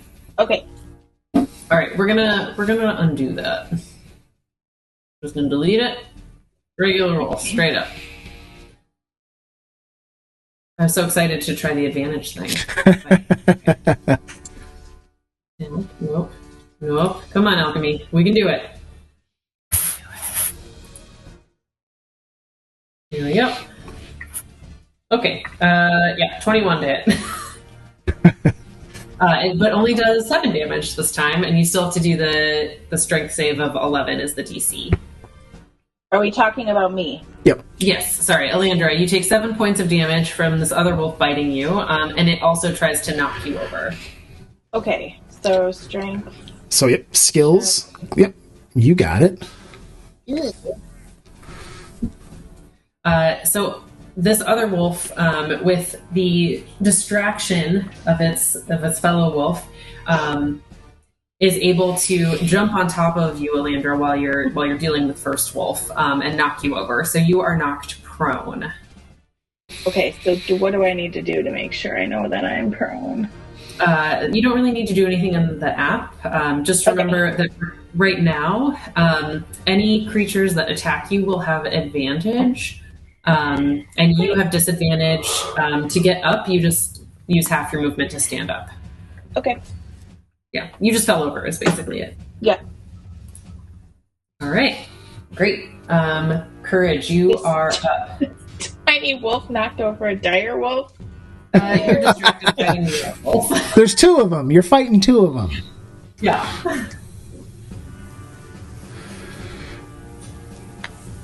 It swept the leg. If it makes you feel any better, the one that knocked you over is peeing every time it looks at me. Immediately. One second. Don't I have the hit points in the armor class of my direwolf, not myself? Yep. You do. So those aren't in here. Yeah. So my strength check on my direwolf is 17, not 13, for example.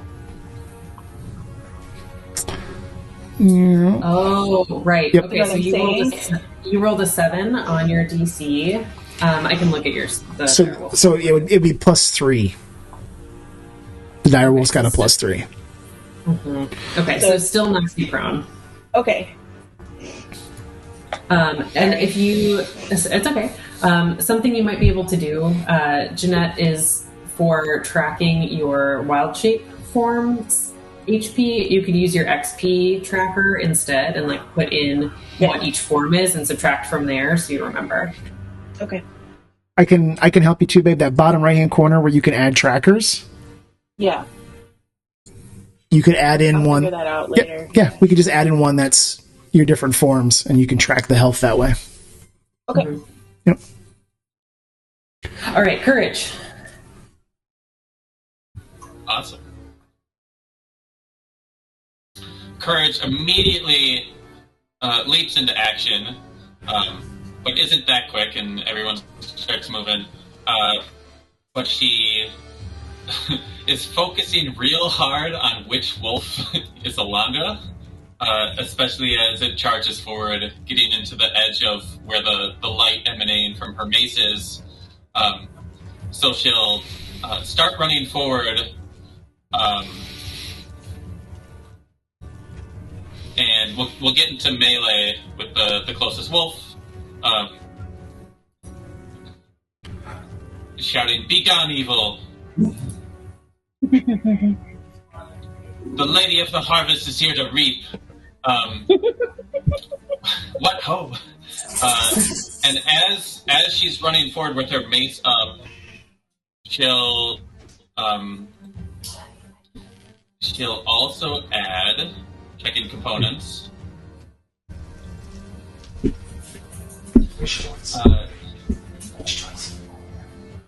Yeah, she will, as she says that, a large rose with strands of wheat wrapped around it will appear by the furthest wolf as she casts Spirit Weapon, and that rose will strike down on that wolf. Which wolf? And I can do the attack. The furthest one back. The one that was scared and ran around? The one furthest from Courage. Okay, great.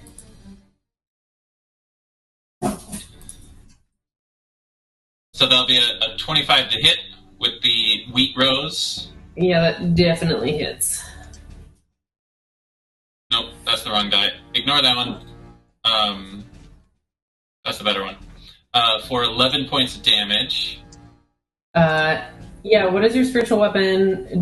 Sorry, it's the rose with the wheat wrapped around it is what it looks like? Yes.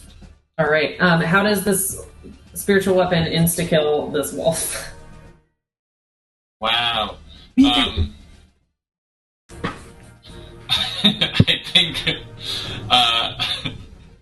I think if she pulls the force of it down, for Shantia, Lathander's lover, and wants it to knock the wolf out, but instead bashes the skull in the way that there's it's bloody. It is not a clean kill. It's that's messy. Amazing. It yelps and falls over to the floor. Let's see. Let me make it disappear now. There we go. Okay. Hold on just a second. I need to open the door. Barney's been very insistent that he leave. Oh.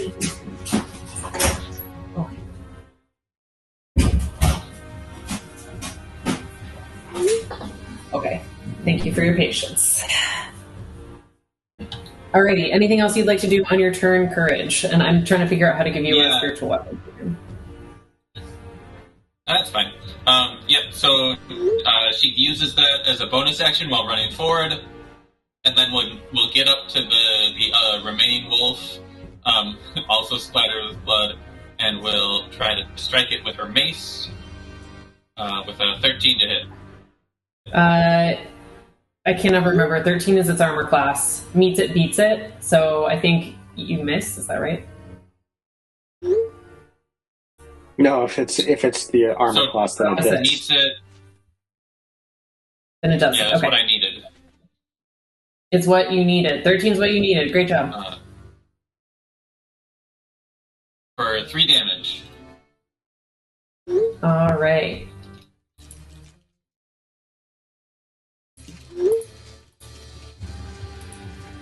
The wolf snarls at you. It is not pleased, but it's also not backing down, which seems a little bit strange for those of you that are proficient in nature and know anything about wolves. You know that's kind of unusual, and that usually they would run away at the threat, at such a serious threat of danger, but this one still looks enraged.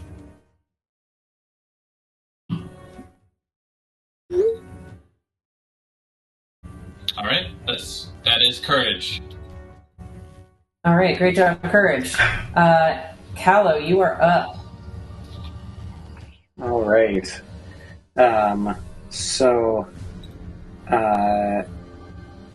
Callow will move just a little bit forward here, just in front of this broken cart there, but still hanging back at this distance. Wait, let me just. Yeah, okay. and he reaches into the sort of leather like holsters on either side of his belt that are holding these various different flasks, and pulls two like little test tube like things with corks, pops the corks out, and tosses the contents of both of these flasks forward such that the streams of liquid meet right in the middle. And when they meet right in the middle, suddenly they ignite in flame, and this bolt of fire, otherwise known as a firebolt, streaks towards this wolf. So we'll roll to attack. That is 13 plus 6. That I assume definitely hits. Yes. And then we will roll 1d10. Where are the d10s? Where are my d10s? Sorry, where are the d10s? This is a d10. There we go. And that is 5 fire damage. All right. You see this wolf catches flame and falls to the ground, smoldering. I don't know if you'd like to describe it in any detail how this wolf dies. Smoldering just about does it, yeah. All right. So Callow coming in with the vials, but just as you all sort of look around at one another and think, all right, we've taken care of these wolves, the danger has passed. You see 2 large wolves emerge from the shadows, and this might take me a second. No, get in there. That's because Alchemy wants to do a lot of things.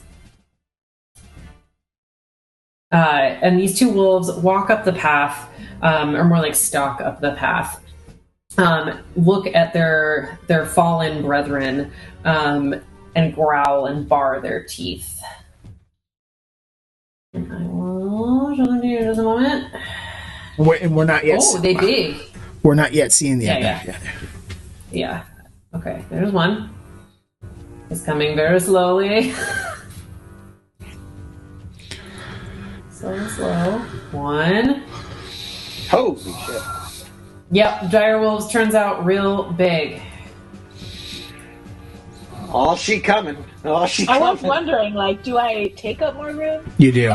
You do take up more room, as it turns out. I didn't realize that. Yeah. In I'm a fact, large creature. You are a large creature now. I'm going to move that one back, in fact, because you take up that space. Can I make you large? Let me see if I can do it. Oh god, we got a zoomer. What are you doing? Are you zooming? Oh, exciting! He's zooming. Does anyone need a break for dogs, etc. at this moment, or to grab beverages before we do another round? I'm good, but I think my headphones are not going to last the rest of this game. Okay, we can either pause here and come back, starting at the top of the order, or can keep trying to go. What do we think? I will say also it is we are unfortunately an hour ahead of you guys. Yep. And it is approaching 10 o'clock. All right. I would kind of be in favor of keeping going, so that we can get to the end of the encounter sooner for those of us on the East Coast. Oh, I was going to say we could pause and pick up here next time. That was all I was suggesting. I wasn't saying take a break and come back. I was saying but either way.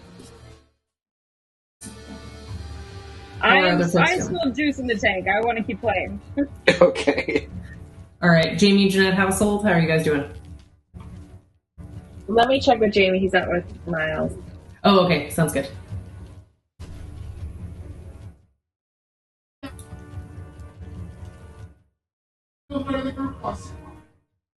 Can you guys hear that? Yeah. Yes. Great. Okay. We're good. All right, excellent. I'm trying to make you big, Jeanette.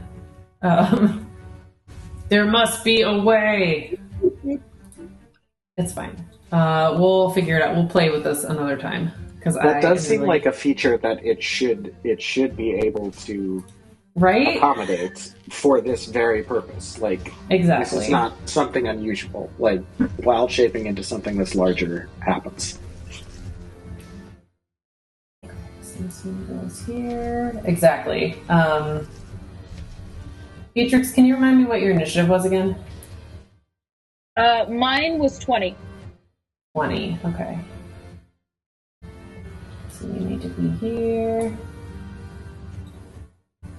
I'm arranging the wolves. Lucian. Okay, great. All right, we are back at the top of the order with Elandra. Sorry, I'm trying to figure out the difference between being a direwolf and Elandra and where to track stuff. So, no worries.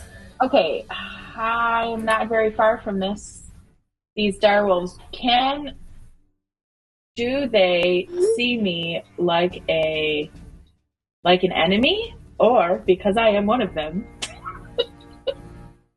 Can I make friends? Ooh, can you make friends? So I could see this going either way. Are you trying to, are you trying to convince them that you would like to be their friend? Or are you just trying to assess how they are assessing you? Let's start with how they're assessing me. Okay, go ahead and roll an insight check, and you get to use Elandra's stats for this because it's one of your brain stats. So for intelligence, wisdom, and charisma, you'll use your own stats and not the stats of the creature. All right, so insight. Mm-hmm. What you said?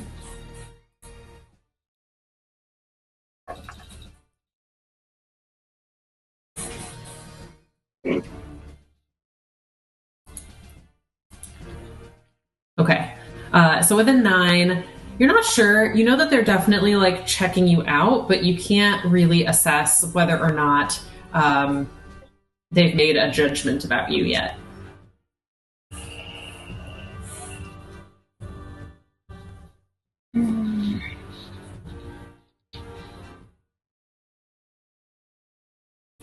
I'm not ready to attack.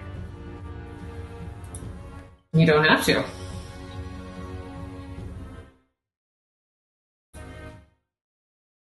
You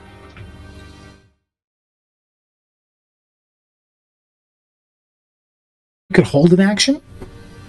I think I will. All right. What are you holding? And what's the trigger? Direwolf. I mean, the only action a direwolf has is bite. Oh, right. And That makes sense. Did I get up? Or am I still prone? You're still prone from last round, but you can use half your movement, which as a direwolf is 50 feet to stand up. Oh, yeah. All right, so I'm going to Courage stand also up. pointed out you could hold a dodge action, so if they come at you, you take dodge. Okay. I'm going to stand up and then hold a bite attack. Does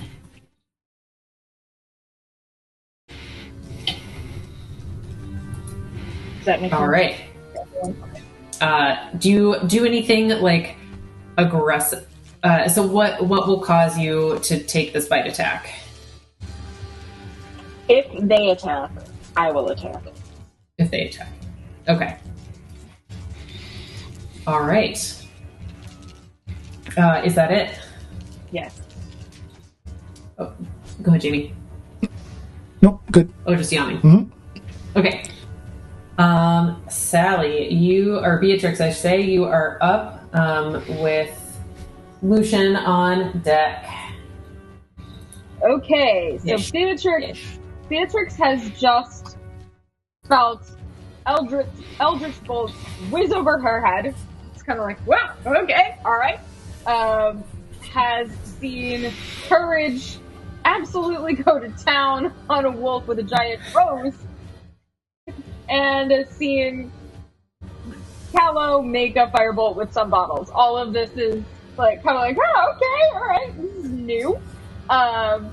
She's gonna run up toward the right-hand direwolf, and she's gonna say to Courage as she passes, "Lovers, huh? I knew I should have been paying more attention to the temple."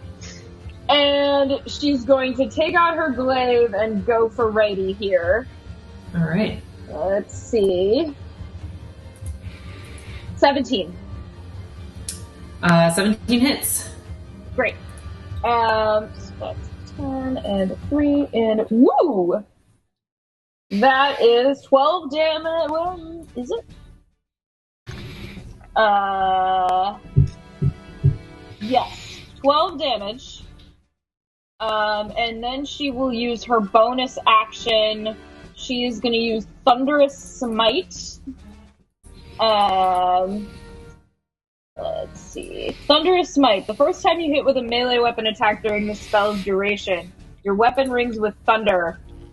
Oh, wait. Can I reverse those? I didn't realize I had to. You could. Yeah, we can say it's like part of your.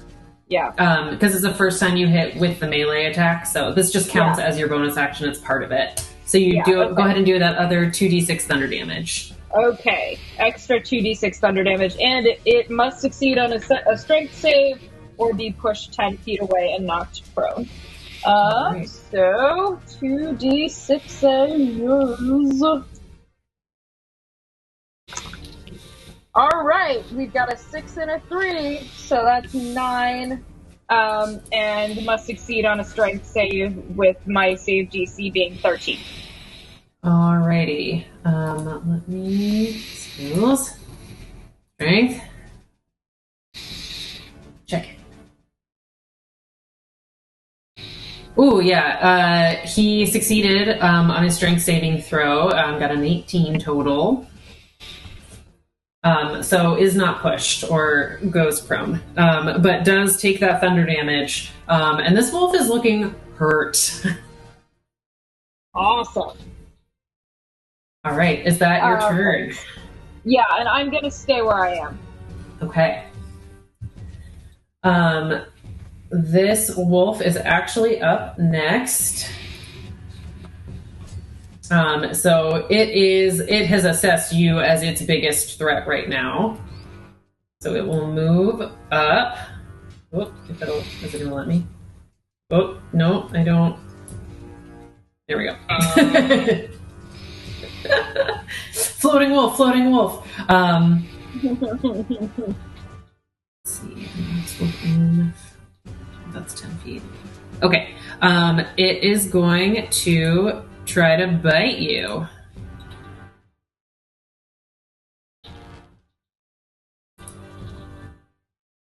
Does a 21 hit you? Yes, it fucking does, shit. All right. It has big jaws. So as you hit it with your glaive and do the thunder damage, it leaps at you, bites down, does 14 points of damage. Oh dear. And you have to make a strength saving throw of 13 or you'll be knocked prone. Okay, hang on. I'm putting. Did you say 14 points of damage? I did say 14 points of damage. Oh, brother. 13, 14. Lose. Yeah, okay. Alright.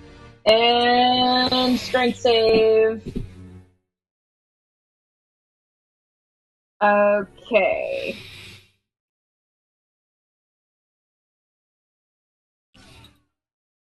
Now, does my DC apply to saving throws? I forget.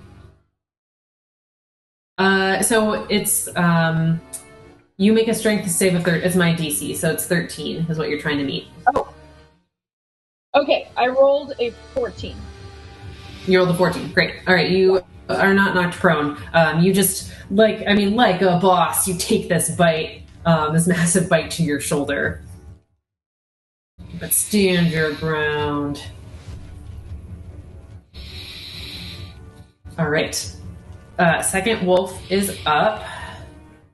Ooh, alchemy does not like this. How do I want to remove it from here. Do I hit stop? I can try stop. No. Uh-oh. Okay, let me fix it. Sorry, guys. I also forget you can't see me messing with this stuff. You could be completely messing up. We'd have no idea. You could also be doing all kinds of magic. No clue. Oh, I'm definitely doing magic. It's alchemy magic. Okay. Okay, other direwolf is up. How far? 50 feet.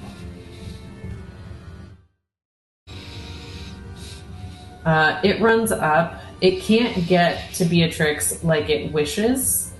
Yeah.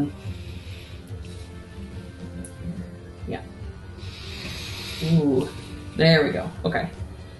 I'm kind of okay with them overlapping a little bit. And we'll play with these rules. And to me, this feels fair, like they can stand next to each other in this way, but I don't know what you guys think.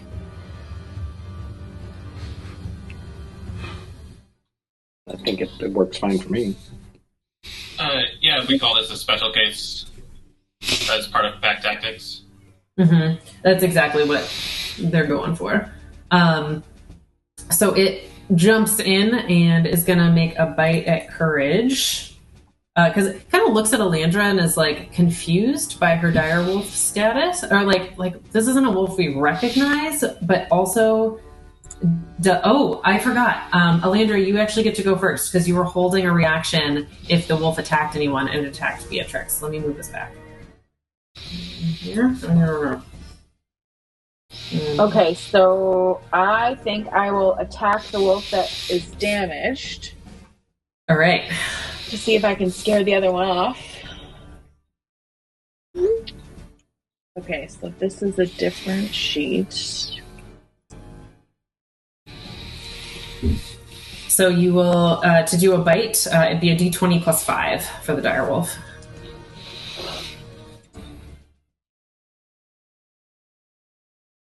$24.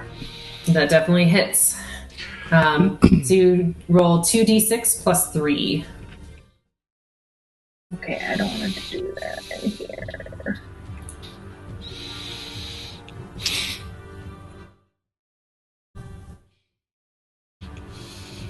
9. You gotta do it right. All right, 9 points of damage. So, Elandra, what does it look like when you run up and bite this wolf?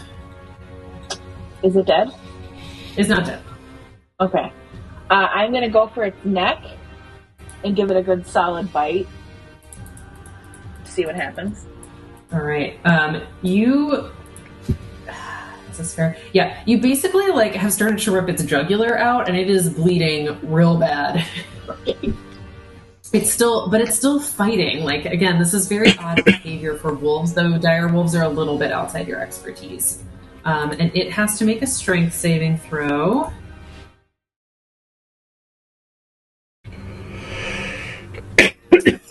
Oh, right, I have to click a button. Okay, it makes it. So you jump and bite this wolf, basically ripping out its jugular, but it stands its ground, doesn't fall over. All right. Great job. Now it's the other wolf's turn. It's actually, because I feel like this is... Ooh, is that fair? Yeah, I'm trying to figure out how I can take up my 4 squares without, taking up my 4 squares. Yeah. So which 4 squares would you this one, this one, this one, and this one. These right here. Okay. Okay, that's super helpful. So I'll put myself here just to, yeah. I think it's going to make you snap to grid, but this one to your left is part of you as well, yes, right? This one. Okay. This one. Then I think this wolf is just going to bite you back, having seen you. Yep. He's gonna, or she, sorry, this one's a she. You would know this. Is gonna move next to his friend. Oh, there we go. Okay. Not leaving your range, and it will try to bite you. Ooh, and I get to do it with advantage this time.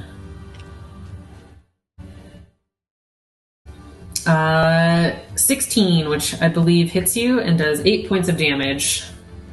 Okay. And then you have to make a strength saving throw, DC 13.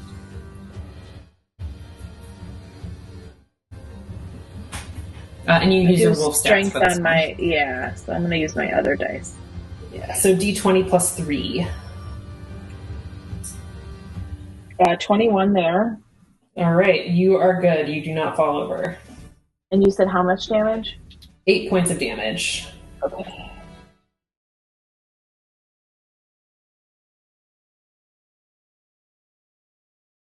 Going down almost. Yeah, do you, like, how hurt do you look right now? Pretty bloody. Pretty bloody.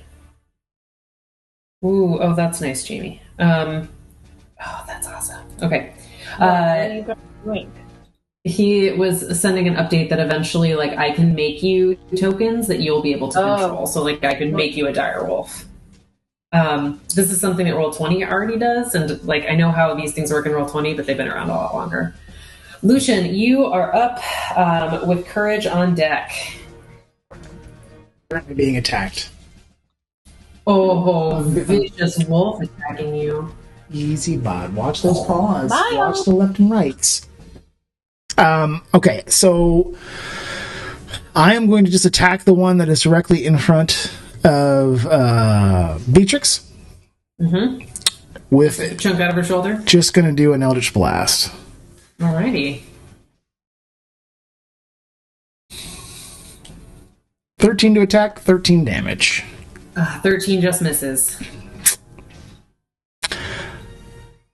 And I'm just going to move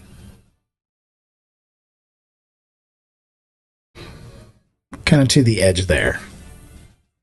And that's going to be his turn. Alrighty. Spellcasters so quick at lower levels. Courage, you are up. Alright. Let's see. Elandra Wolf is looking bad. How is Beatrix looking? Also pretty bad. I don't know if I'm as bad as Elandra, but also not great. Yeah. I can't help everyone. Will, with the bonus action... Let's see, this one's... But, we'll bring the wheat-wrapped rose up to strike down on the hurt wolf. Mm-hmm. I'm gonna see if I can do that now with this cool button. Yes. Oh, not that button. Okay, I'll try the other button.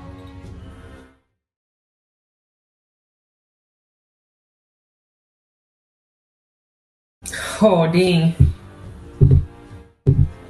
Nice! There we go. Ooh.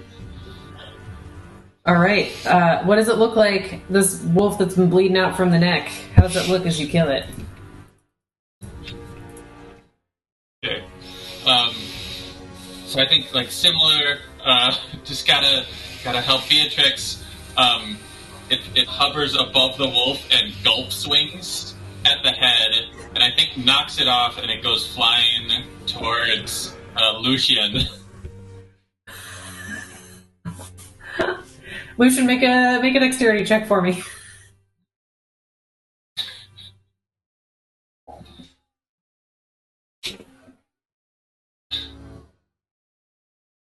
Yeah, you duck out of the way. Unless you really don't want to. No, he'll definitely sidestep.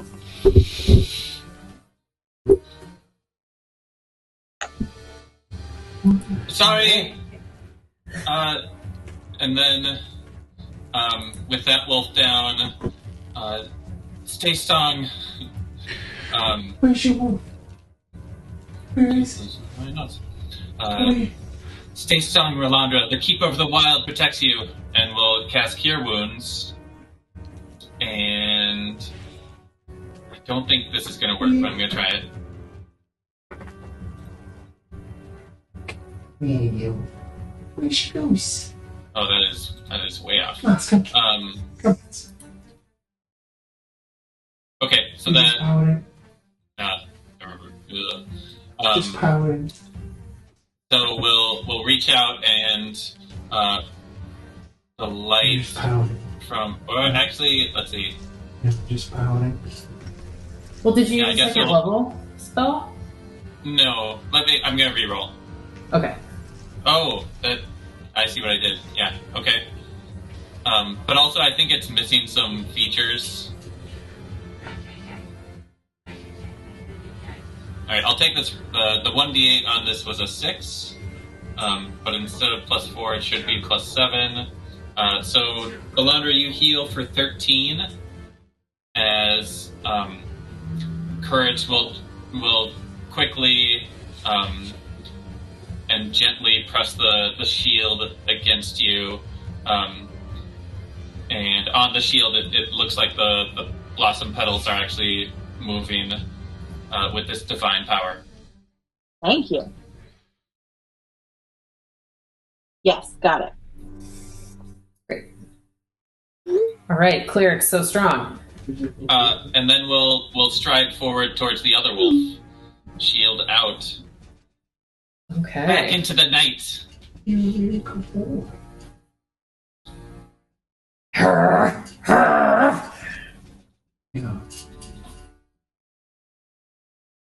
Are you actually moving? Is it just slow? Oh, sorry. I forgot I do that. Can't you do everything for me, DM? Done. Excellent. Callow, you're up. Elandra on deck. Okay. Sorry if the sound is not as good now. My headphones died. So, just trying to figure out where is the best place that I can move to have a clear line of shot at this wolf. This wolf is really big. It's pretty easy to see. Well, yes, but it's more sort of like not having another person in the way. Ah. Because I don't think that Callow can really shoot anything over anybody, given the fact that he's basically firing from the ground all the time. Can you please? You could try to up on the ledge. shoot between their legs. The way Lucian did. I could try. Is that going to require any sort of strength check? Oh, it's gonna be climbing for sure. Up here? I think it would require an athletic. Yep. Okay, well... Where was he standing initially? And it's essentially like half movement. So it's a 7-foot tall cliff. So it'd be like 14 feet of movement. We'll round to 15 because it's easier. Where was he originally? Right. On top of the woody Yeah, I think stuff. he's right at the bottom of it. Because couldn't you technically just go 5, 10, 15, 20, 25? Like you could like go around the bottom of it and climb and go up. 5, 10, Yeah. 15, 20, 25. So 25 movement would take me there. But that's not really I don't have a... To the right, like around the cart, Yeah. it's more of Yeah, a he slope means- up, so you can yeah. like run up the hill. Yeah, he needs to go around the cart. Yeah. 5, 10, 15, 20, 25. Oh, why did it... Okay, so I went around. You can't see my cursor, but I went around. All right. You went around, yeah. I can see you moving. Right, okay. So... yeah, so you can get to that spot where you are now. Great. And then from up here, once again, Callow will take another vial out of his pouch and toss this one not all the way towards the wolf, but just partway down onto the ground, sort of in front of him, and the vial explodes. And this blast of greenish energy erupts from the vial and streaks towards that wolf. It is ray of sickness. And that is an 18 to hit. 18 hits. Cool. So we need a 2d8. One. And the second one is right here. That is 12 points of poison damage. Yes, poison damage.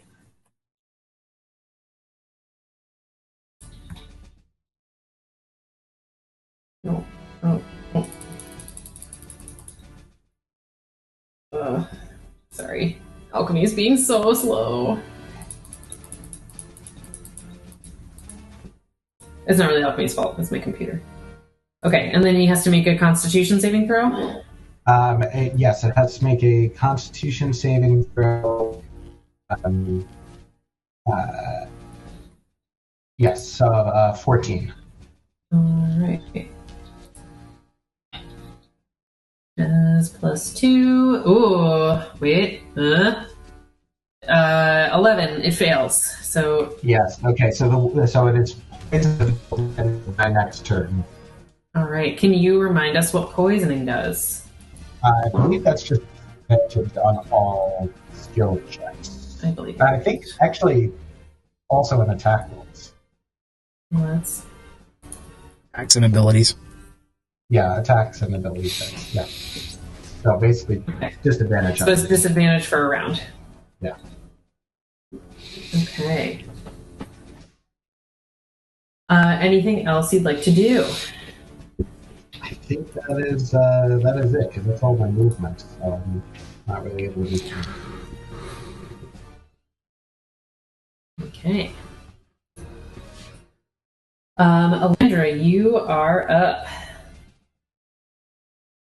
Okay, so I am going to bite again, but I think I have this pack tactics because I have an ally within 5 feet, which I think is Yes, courage. you do. So I can roll advantage, I believe. Yes? Yes. Yes, you can. I have courage, yes. Alright. This one is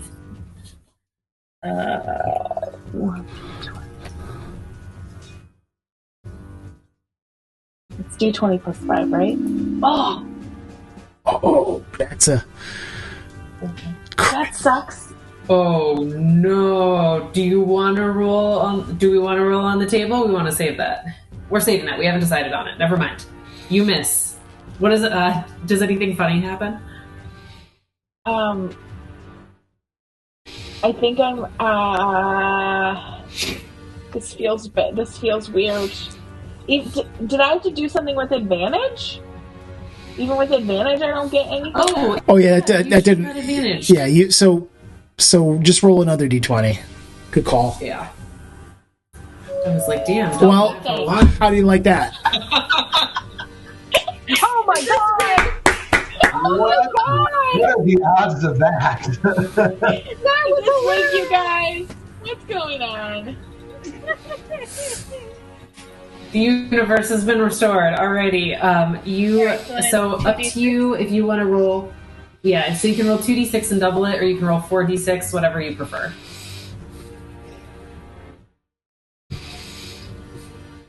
Uh, 7 plus 3, 10. 10. Alright, so 10 plus another 3. Wait, did you double any of that? I added the 3, so it's 10 piercing damage. So what'd you roll? So What'd you roll on the 7 dice? total on your damage dice? I think she rolled 7. I think that's Yes. what popped up. When I rolled 2d6, I got 7, and I did plus 3. Is that wrong? Okay, so we'll double the 7. So you got a critical success. So amazing, which means you get to double your damage dice. Okay. So we'll but before the modifier. Got it. Oh, that only rolled. Oh, I see. Yeah. No, you're fine. So 14 plus 3 is 17. Okay.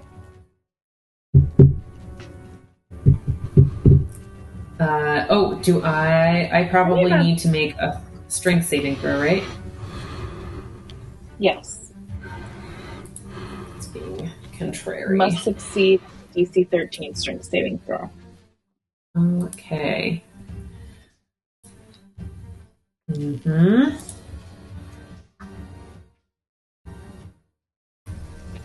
Just for shits. Just made it. Rolled 16. Go ahead, Jamie. Say, just for shits and giggles, Jeanette, roll a D100. I just want to see what. So on like I'm curious too. yeah, on D&D Beyond, you know how you can click on the dice and roll. The ones that look like two D10 next to each other, the D100. Got it. What'd you get? 87. Oh, I think that one's a good one. Someone that went through these tables a lot earlier today.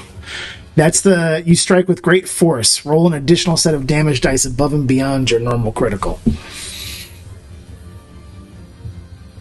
Fortunate. That would have been a hell of a hit. We're not doing a hell of a hit. But we're not doing that right now because we haven't agreed to it yet. But definitely super fun. All right. So you see Elandra, who I assume is pissed at these wolves. Yeah? Yes. Jumps up, takes a massive chunk out of this dire wolf, and it looks super hurt. It is clearly not doing great. Is there anything else you wanted to do on your turn? I don't think I have bonus actions as a animal, right? No. You do not. Yeah, so no, I'm good. Okay. Alrighty. Beatrix, you are up with Lucian on deck if this wolf is still around.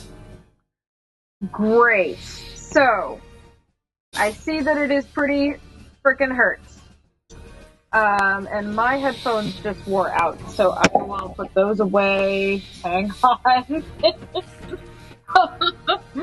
This is great timing.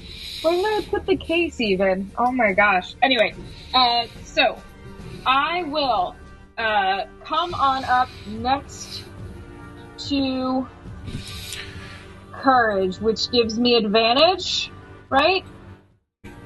Or we did not discuss flanking. Yeah, how would flanking work with an animal this size? What happened? Can I ask the experienced DMs in the chat how they would rule this? Because I'm terrible at flanking. Like, usually it's opposite sides. Yeah. Is how I've played before, but... So it would be like... It would have to be... There, because it's a large creature, there's a number of spaces that it could be in, but it would have to be like... You gotta be able to draw a line through the creature to somebody on the other side. Okay, I'm happy to do that. I have enough movement. So I'll come around and flank over here. I'll circle it with my glaive. And that should give me advantage. So I will there you go for it with my glaive. Glaive of the jungle. 17 and time. Okay. So that is going to be a 22. Definitely hits. And D10 plus 3. Whoa! 13 damage. All right. How do you want to do this? Oh, it's dead! It's good. Yay! All right. So I will slice its head off with the glaive. Do you slice it in any particular direction? I want to send it flying past Courage. I do not want to hit Courage with it, but I want the head to go sort of flying past Courage in Lucian's direction. All right. Courage, would you like to try to catch it or duck?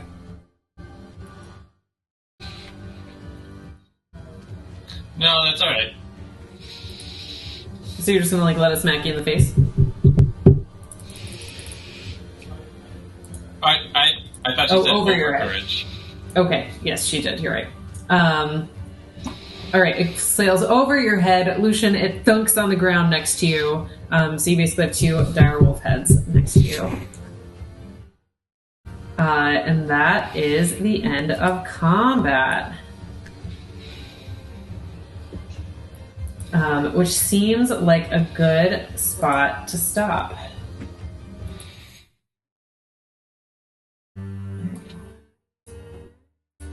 Whoop.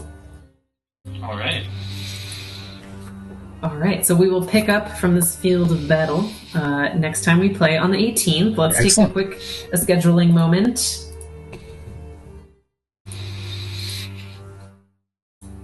So Tom, I think you had sent a request to the chat about changing dates.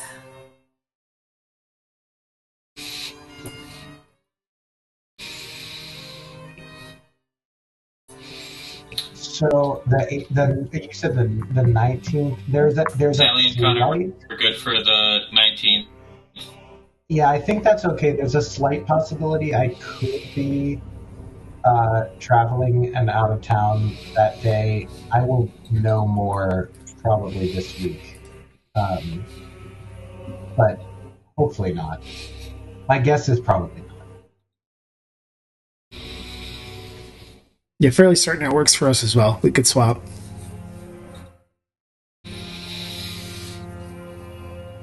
Excellent. Did we get him? We did. You got him. Lucian's got two direwolf heads next to him right now.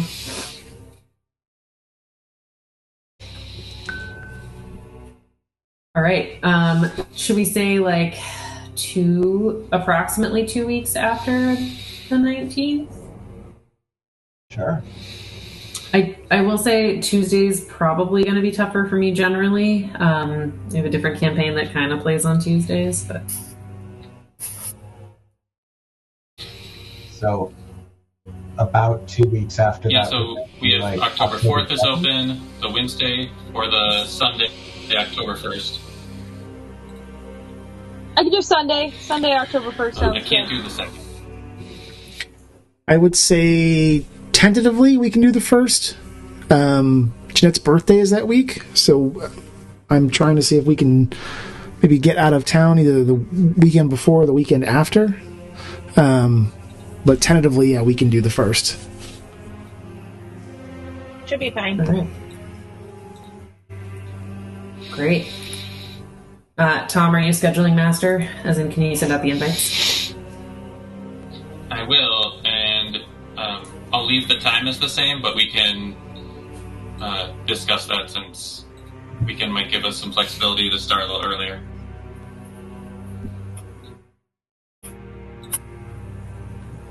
Alrighty. This was awesome. I had such a good time. You guys are amazing characters. I'm so excited. I don't want any of you to die. Getting back in the DM saddle, it's been a minute. Did great. I like how we're rotating who's the asshole this time. Ooh, is the asshole this time? Yeah, I don't know what you're talking about.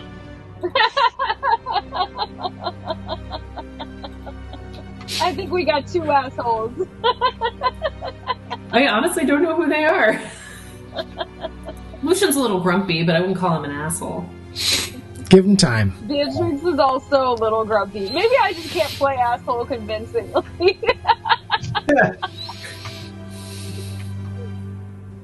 I'm getting big Ashton Greymore vibes from Lucian too. A little bit, but also a little Severus Snape is where I'm kind of getting some of his. He just kind of have that Yeah, he's not gonna. He doesn't suffer fools well, and of course he thinks everybody's a fool. So it's. I'm just glad none of us died. Already. Yeah. For reference, this was supposed to be a medium level encounter for you guys, Nice. with all the wolves. I think it played out that way. Yeah. That makes sense. Excellent. Well, this was fantastic. I will try to be on top of adding notes in and reminders in the chat and Legend Keeper, but also, Jaime, I know you said you were taking notes. I haven't looked at them yet, but thank you for doing that. Sort of housekeeping thing, if I could ask for someone else to take combat notes, that would be awesome. I am terrible at combat notes while DMing because I'm busy. I normally love taking combat notes and very detailed ones. My computer capacity is the main barrier to that this time, because alchemy is slowing it down a lot. So that if I have a Google Doc open and I'm trying to click to the Google Doc and type and then going back to alchemy, it's a lot. I totally understand. I'm gonna mess around with my computer and with alchemy and see what I can do. So tentatively count me in for combat notes. Because my alchemy is also clearly messed up. I mean, Beatrix can't do any action, so. All right. It looks like Tom has volunteered to share, and maybe tentatively also. Tom takes really good combat notes as well. So maybe Tom takes lead until Sally gets computer figured out. Yeah. Everyone is welcome to contribute, but I just want to make sure someone's doing it. I don't think it's necessarily your computer, Callow. I think that I don't know that this app is in the back end written very efficiently, because I just checked my CPU usage for Alchemy. It's off the charts. I mean, it is using way more CPU power than it needs to, and so it's not your fault. Computer people, do you know, would it be easier on, and maybe you don't know, but if we did if we did video in Discord but still kept the combat ambiance going in Alchemy, do you think that would reduce CPU load, or would it increase it? It might decrease it, because Discord it is built for that kind of thing. Yeah. Where it has been doing it for quite some time, whereas the chat, this video and audio client inside of Alchemy has only been here now for about 3-4 months. All right, maybe we give that a try next time and see if it's working better. Yeah, we're going to try it. Great.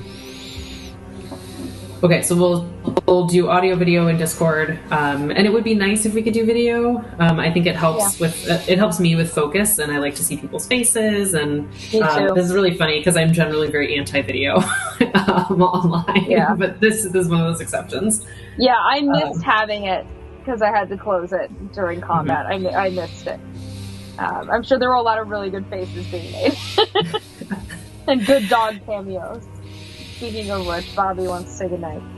Oh, good night, Mr. Bob. Oh, look at him, he's just a bob nut.